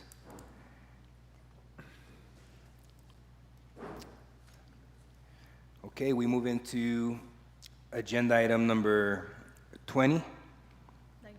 19. This is the discussion and action to approve the proposed updates to the City of Socorro 2025 to 2028 Transit Development Plan. Motion to approve. Second. Good afternoon, Mayor and Council. We are requesting your approval on this revision to our Transit Development Plan 3-year funding plan. As you recall, the City of Socorro is working with our regional partners to try to identify the best budget moving forward for our transit services. Next slide, please. In your backup, you do have our entire funding plan over the next 3 years. I want to just highlight that we are looking at increasing ridership over the next 3 years through this plan. And I want to highlight that in 2026, from October 1st through present, through June 30th, we've totaled approximately 6,826 free ADA accessible trips that have been provided by our microtransit team, which is led by Mr. Victor Reta. So we're very excited about that. We're very proud of that. And this funding plan reflects our goals and hopes for the next few years. Next slide, please. And I want to highlight what the difference is between the previously approved transit development plan and this one. In this one, you can see that under our operating expenses, for our personnel costs, you will see 0. And those costs are now going to be transferred to a contract services line item, because we do have an agenda item on our this council meeting to review the proposal that has been submitted by ETA to provide services for the City of Socorro. So now, instead of those costs being allocated to city personnel, they are now being allocated to our contract services. So that's the major change. And then also, you'll see the next, under microtransit capital expenses, you will see $0 under ADA accessible vehicles. That is because we no longer need to buy more vehicles, because we are receiving CMAQ funds for those 4 vehicles that we just approved. So those are the major changes, and you will get some more details from our director at ETA. Mr. Ando is here to provide you all with the level of service, talk about all the wonderful plans that they have to provide microtransit service here in Socorro. But we need to make sure that our transit development plan matches the services that they're going to provide, and it also matches our budget for the next fiscal year. So those are the basis for the updates today. And if you all have any questions. Any questions or comments for Ms. Alejandra? No. There was a motion and second on this item. All those in favor say aye. Aye. That motion carries. Before we move into agenda item number 20, I do want to recognize Mr. John Ando, who's the Executive Director for the ETA, who's joined us this evening. Thank you, Mr. Ando. We move into agenda item number 20 with the discussion and action to approve an interlocal agreement for services expansion between the City of Socorro and the City of El Paso to allow Socorro to access the El Paso Urbanized Area Formula Funds for public transit services. Motion to approve. Second. Good afternoon, Mayor and Council. We are requesting your approval for this interlocal agreement between the City of Socorro and the City of El Paso. This interlocal agreement will allow the City of Socorro to access El Paso area urbanized funds for public transit. As you recall, we've been going through the process of becoming a direct recipient of FDA funds so that the City of Socorro can receive its portion of El Paso UZA funds for transit. This is another step in that process. This interlocal agreement provides some responsibilities for all of the entities involved. For Socorro, that involves reporting, ensuring compliance, and making sure that we work with the MPO and Sun Metro throughout the process as we become direct recipients. This has been reviewed by legal, and we have the go-ahead to execute the agreement from them. Do any members of council have any questions on this agreement? No, sir. No? I believe there was also a motion and second on this item. All those in favor say aye. Aye. And that motion carries. Thank you. Thank you, Alejandra. Thank you. Mr. Ando, do you want to share any words with us this evening? His proposal is. I believe your proposal's coming up in a bit. I'm sorry, but we'll bring you back up. If you want to hang out here in the front, and I'm sorry, Mr. Ando. I got all excited when I saw you walk in and your proposal and the tie. It was just. We're moving into agenda item number 21 with the discussion and action to approve the purchase of 2 ADA vehicles for the city from Model 1 in the amount of $155,818. Motion to approve. Second. Good evening, Mayor and Council. The item before you is to approve the purchase for 2 vehicles. The vehicle purchase monies will not be coming from M&O. One will be coming from a grant that Ms. Alejandra Valadez did secure for us. The other will be coming from our insurance reimbursement after an auto collision that occurred. Happy to answer any questions you may have. The vendor is a buy-board vendor also. Nice. Have you all had a chance to take a look at the vehicles in the backup? No? The vehicles that you all are planning on purchasing are, I guess, similar to what we have in the fleet right now? Yes, that's correct. They will match the latest ones that we just bought. So that way maintenance can also be familiar with the vehicles, and they're also equipped to service them as well. Good stuff. All right. Any other questions or concerns or comments? No? There was a motion and second. All those in favor say aye. Aye. And that motion carries. Thank you. Thank you. We're moving into our police department with agenda item number 22, the discussion and action to authorize the chief of police to execute the fiscal year 2025 Operation Stone Garden interlocal agreement on behalf of the city of Socorro. Motion to approve. Second. Good evening, Mayor and Council. Robert C. Rojas, proud Chief of Police for the City of Socorro. Item 22 is a request to authorize me as the Chief of Police to execute the fiscal year 2025 Operation Stone Garden interlocal agreement on behalf of the City of Socorro. The Police Department has already been awarded the Operation Stone Garden funding. This action doesn't approve any new funding or require any general fund expenditures. Instead, it authorizes us to sign the required interlocal agreement with El Paso County and all the other municipalities. And I'm here to answer any questions if you have any. Any questions for Chief on this item? No, sir. No? There was a motion and second. All those in favor say aye. Aye. And that motion carries. Agenda item number 23 is the discussion and action to approve the El Paso County 911 District proposed fiscal year 2027 budget. Motion to approve. Second. Good evening, Mayor and Council. Chief Robert C. Rojas, proud Chief of Police for the City of Socorro. Mayor and Council, this item is a request to approve the El Paso County 911 District's proposed fiscal year 2027 budget. As the city's representative on the El Paso County 911 District Board of Managers, I participated in the review of this budget, and the board approved forwarding it to all participating jurisdictions for consideration. The proposed budget supports the continued operation and modernization of the regional 911 system, including next-generation 911 technology, call handling, recording, translation services, quality assurance, analytics, and other emergency communications improvements. There's no direct financial impact to the city of Socorro. The district is funded primarily through wireless and wireline 911 service fees and state appropriations. I'm here to answer any questions if you have any. Any questions for Chief on this item? No? There was a motion and second. All those in favor say aye. Aye. And that motion carries. Thank you, Chief. Thank you.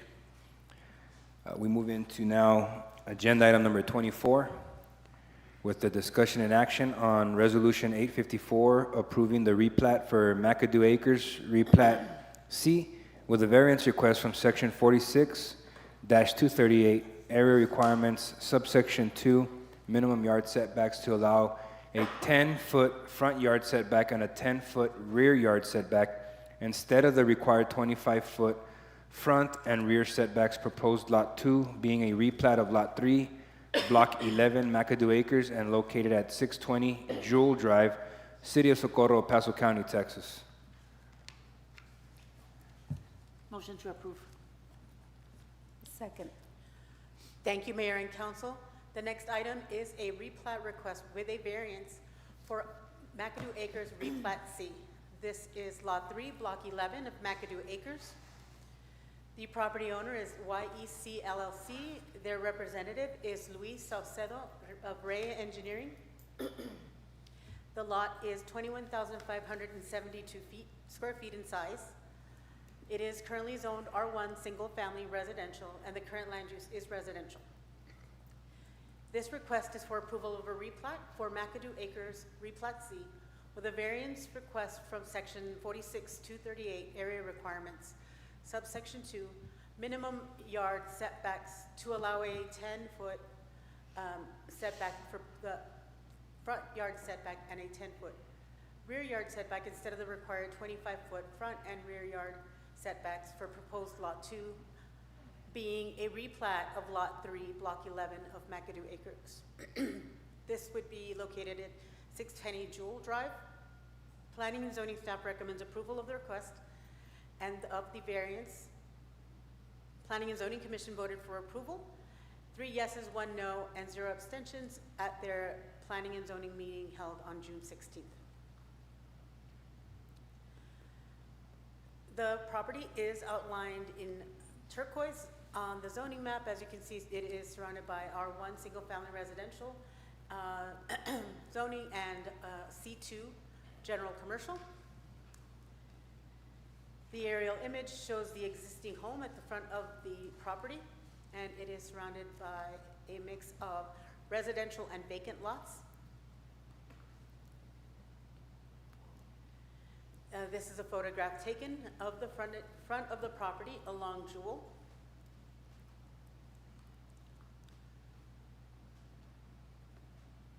This is the original plat for McAdoo Acres. And the preliminary plat for McAdoo Acres replat C. The next slide is a zoomed-in view of the replat. It would split the lot into creating a panhandle lot. The driveway is almost 26 feet, and the property to the rear is requesting the variance for the reduced setbacks.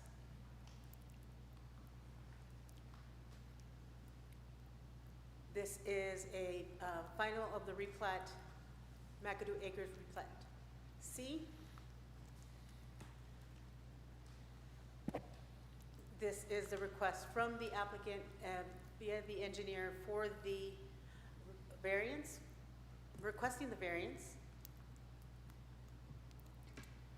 In summary, the request is for approval of a replat for McAdoo Acres replat C with a variance request from section 46-238 area requirement subsection 2 minimum yard setbacks to allow a 10-foot front yard setback and a 10-foot rear yard setback instead of the required 25-foot front and rear yard setbacks for proposed Lot 2.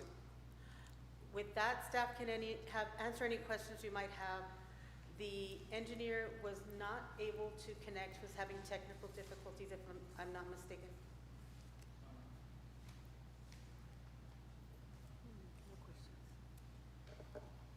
Any questions from council on this one here? I guess in simpler terms, Ms. Quimero, what the reason again for the 10-foot setback instead of the 25 in the front? Just to be able to accommodate a larger home. So they're building. They're going to build a second home in the rear. But they're doing the lot split? They're doing the lot split. The access to the rear property will be on the, as you can see on the top left, along this left side of the screen, the driveway to the rear. But they are both within the zoning requirement of at least 10,000 square feet per lot. Okay. Any questions or concerns on this one? No? I believe there's a motion and a second. All those in favor say aye. Aye. And that motion carries. Mr. Nevares didn't vote, so is that a no? Well, let's take the vote again just for the record. He doesn't like the idea. Any opposed or abstain? No, that motion carries. All right. We're going to go ahead and move on to agenda item number 25. This is the discussion and action to approve the anticipated proposed tax rate of 0.736866 for fiscal year commencing October 1st, 2026 through September 30th, 2027 for the city of Socorro, Texas. Motion to approve. Second. Good evening, Mayor and Council. Adriana Rodarte, City Manager for the City of Socorro. This item is requesting approval for the anticipated proposed property tax rate of 0.736866 per 100 valuation for fiscal year 2026-2027, which will begin October 1st, 2026 and end September 30th of 2027. Under the Texas Truth in Taxation laws, the city is required to announce the proposed tax rate before adopting the budget and tax rate. Tonight's action establishes a rate that will be published for the required public notices and hearings.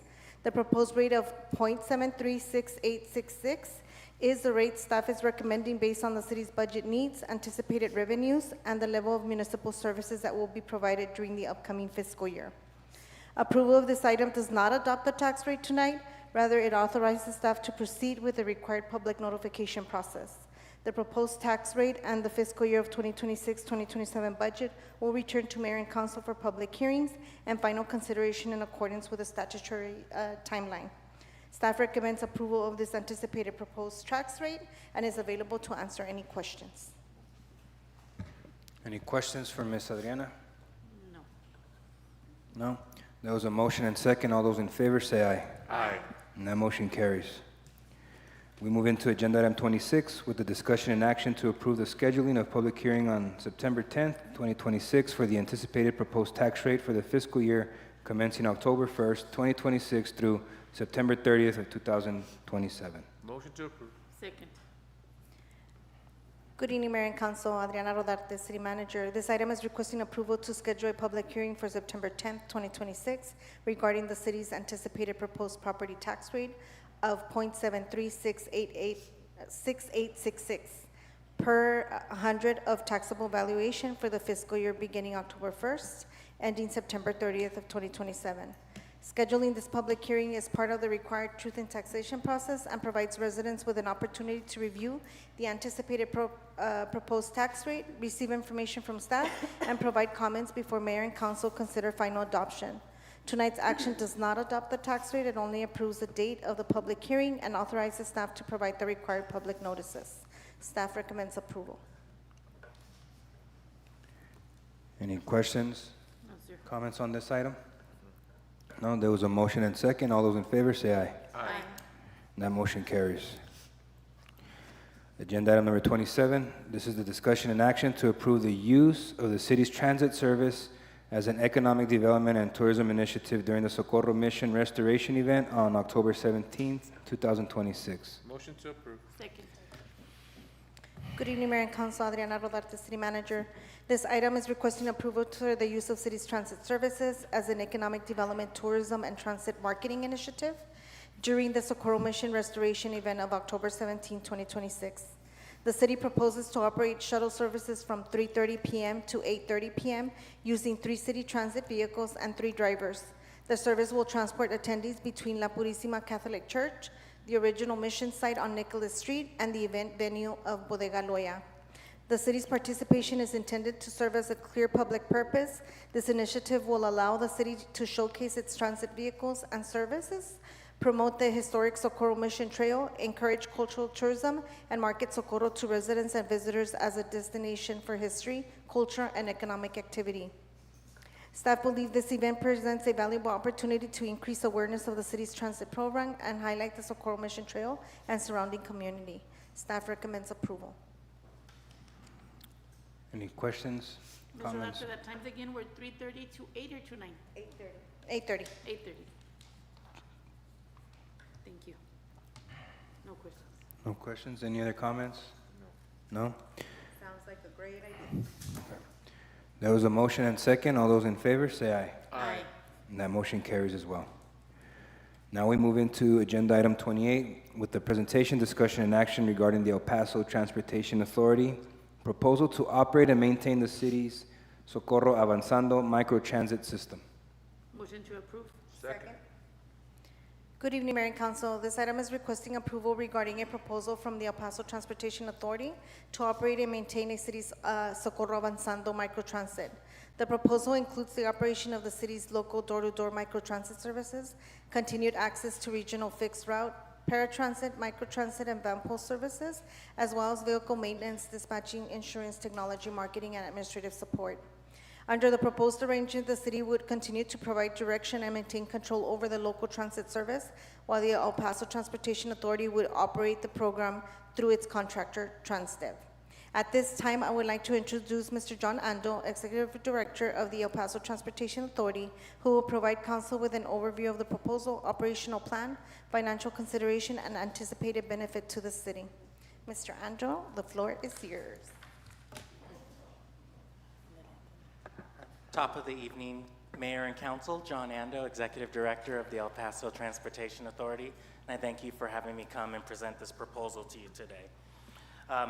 As you know, for a while, the Transportation Authority has been wanting participation from the city in regards to participating in the Transportation Authority affairs.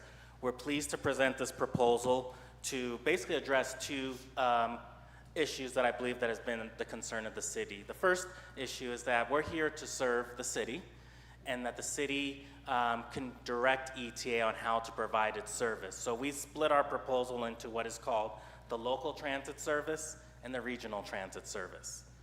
We would propose to be a contractor to the city of Socorro in operating the local transit service branded as Socorro Avanzando, operated by ETA, and we would take the direction on the hours, the parameters, and how the city wants the service to be operated. And then, as part of the regional transit service, we would request that the city participate on the ETA Board of Directors, be able to vote on the regional nature of ETA's operations, which includes the ETA Paseo routes, which travels throughout the city limits of Socorro, the ETA Access, which provides paratransit services for those that have disabilities, and then the ETA Andale, which provides microtransit services in San Elizario and Clint into Socorro and Mission Valley Transit Center, and then the Vámonos van pool program that takes, I believe we have 3 vans that actually originate in Socorro that take people to employment opportunities in El Paso County. And then I understand presently the city's contributing $5,000 for that. We would ask for $5,165, a 5% CPI increase to continue that regional access services. One thing that we're looking to do differently with the Paseo system is, as I understood from the city, there's been a desire to have transit services on North Loop Road, fixed route services. We are planning in partnership with the town of Horizon City, utilizing grant funds that they've been able to secure, starting a new route that will connect Horizon City, Socorro, and the Mission Valley Transit Center with bus service on North Loop Road. That bus would run every 90 minutes, Monday through Sunday, 7 days a week, and it would address the city's long desire of fixed route transit on North Loop Road. As it relates to the local transit service that we would be a contractor for, we are proposing a contribution amount of $253,000. That would be leveraged with other funds that we receive from El Paso County, as well as City of San Elizario and the town of Clint, so that we can have a consolidated microtransit program in the South County. We will still operate vehicles with branded Socorro Avazando within the city limits, but we'll also have on-delay vehicles that will supplement the city-branded vehicles. So you have that true regional connectivity, allowing Socorro residents to get to San Elizario, to Clint, to the Mission Valley Transit Center, to the El Paso Community College Mission Del Paso campus, and that any trip, regardless if it's on an Avazando vehicle or an on-delay vehicle that originates in Socorro, will be credited to the city of Socorro for National Transit Database reporting purposes, since that's going to help you be able to utilize your federal funds for operating assistance. So collectively, contribution-wise, we would be asking for $258,165. That would be memorialized in an interlocal agreement. It'll be explicitly clear that the city controls the local transit service and that we take direction from the city on that. But on the regional service, the city would be a participant with all of the other regional partners that are funding EPATs. And we'll be able to cast a vote via your current board members, which is Ms. Valdez and Ms. Carmino from the planning department. Furthermore, as part of our proposal, we will provide vehicles, we'll provide fuel for those vehicles, we will provide charging, we'll reimburse the city for utilizing your electric chargers if we utilize your city vehicle to charge or if we use an on-delay vehicle to charge there. We will provide administrative support to help your city staff be able to prepare their grant applications, submit any appropriate documentation to FTA, make amendments to the transit development cost plan at no additional cost to the city. We will also assist with capital projects. The county did fund some preliminary work for bus stop amenities within the city limits. So we'll be able to work with the Camino Real Regional Mobility Authority to bring those plans back to fruition, and at the city's direction, be able to continue those projects so that you can get 11 bus shelters throughout the city based on where the city would like to see those. We understand that you have locations identified in your ADA transition plan, which we're happy to continue to follow, as well as the county did propose some locations, and if those locations are satisfactory to the city, we'll build those shelters. I understand the city staff would like to see the shelter design be more in alliance with the city's historical aspects. So we are happy to work with the city in developing a design that the RMA can basically design and that we can build at those bus shelters. So I don't want to basically sell you that ETA is going to give you what ETA does.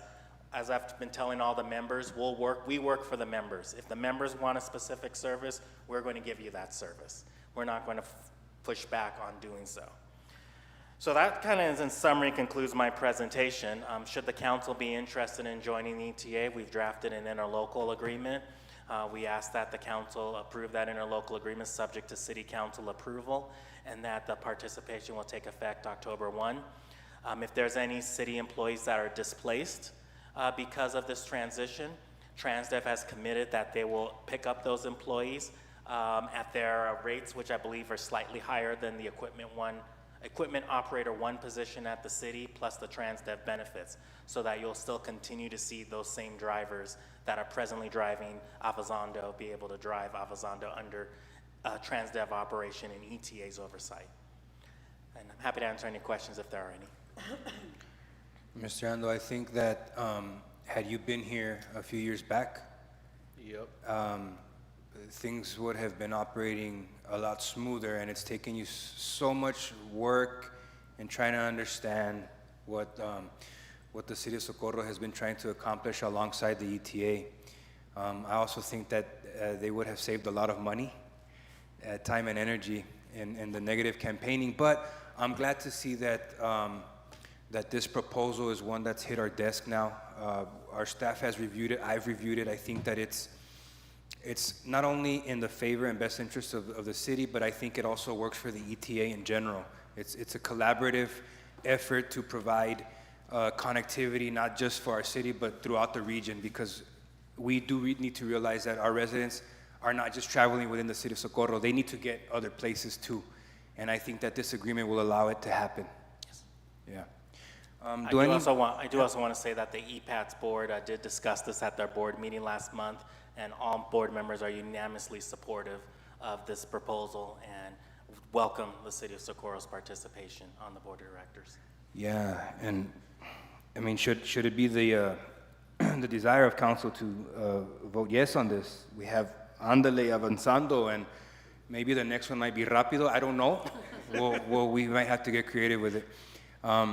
Do any of our members have any questions? I know we have our city manager on standby to answer any technical questions that we might have or concerns about the proposal. I'm just happy. This sounds great. This sounds like we're working together, not against each other. And like Mayor said, when this happened, it was a war, and I wasn't ready to give it up for our citizens, and we had to go through what we get through now to get to where we are now, and I'm happy about that. We get to have our say, we get to still keep a lot of the power that we do have on our transition, but I'm glad you're here, and I'm glad that you're working on this project, and it makes me feel better that you are. Thank you. Thank you, Mr. Garcia. One more question. Hours of operation would be?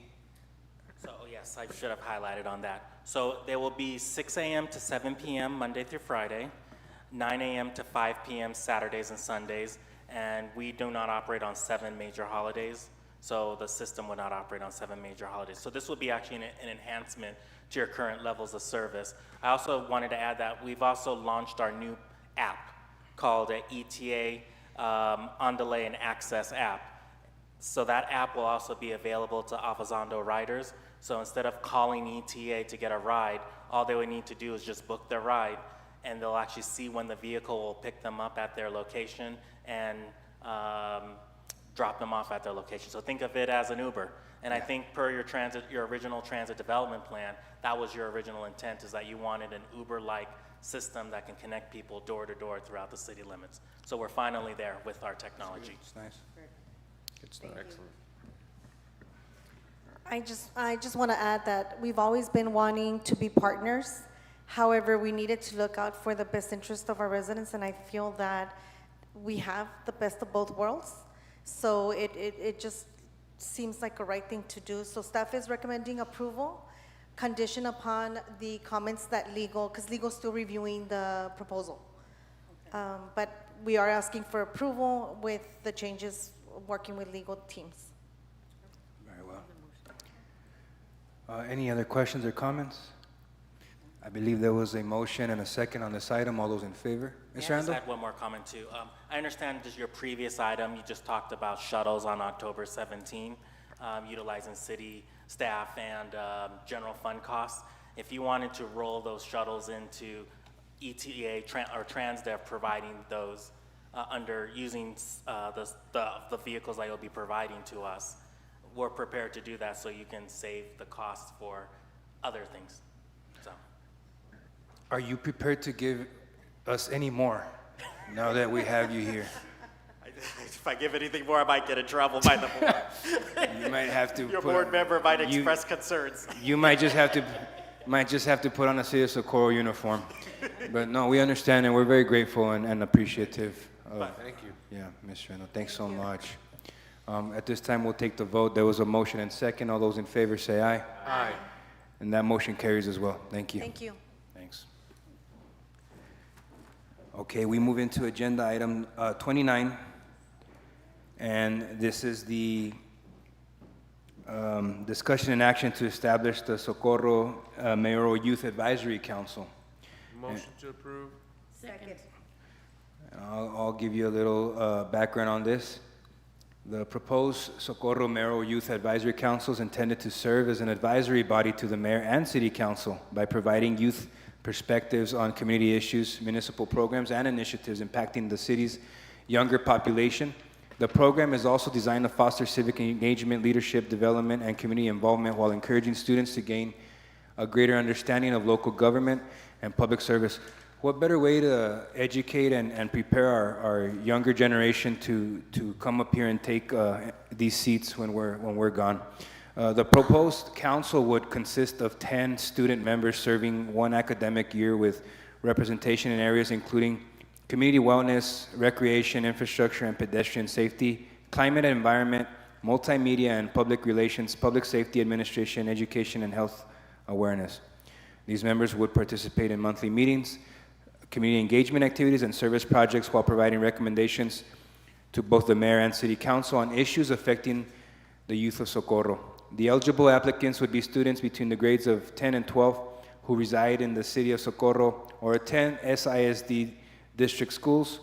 The proposal also includes an application process consisting of a resume, cover letter, and letter of recommendation. To support the operations of the Youth Advisory Council, staff also recommends assigning one city laptop and establishing a city email account for the student. The chairperson, these resources will be used solely for official Youth Advisory Council business. That's a little bit of backup about this agenda item.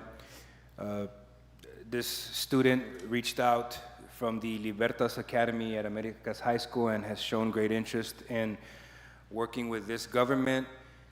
It was stated by this student that they could have chosen any other office, from state representatives to county commissioners to city reps in El Paso.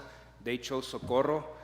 I asked why. They said they like the way we work on the table, they like the way we communicate, and they like the way we work with individuals of just different political parties, and that sat very well with them. All they want to do is accomplish something that's going to give us feedback to better serve our residents and our community. And if you guys have any questions, comments, or concerns, I'm happy to answer them to the best of my ability.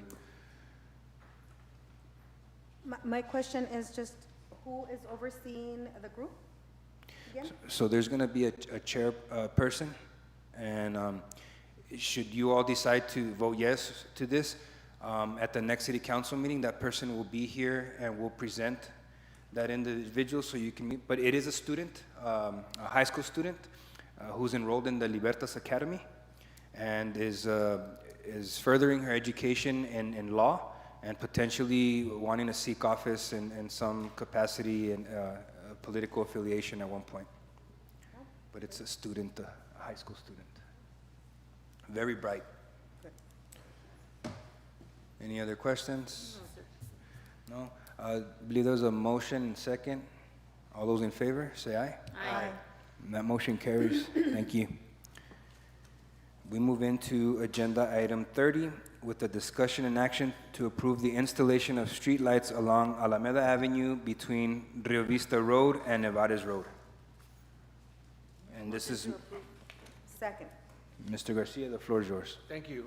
So we're requesting to consider approval of installation of new streetlights along Alameda Avenue between Rio Vista Road and North Nevares Road to improve roadway visibility, enhance pedestrian safety, and provide adequate light along the corridor that serves students, residents, and the traveling public. This was brought to me by one of our constituents, which I'm grateful for, and we worked on it, and it looks good. I think it's long overdue. It is very dark between there.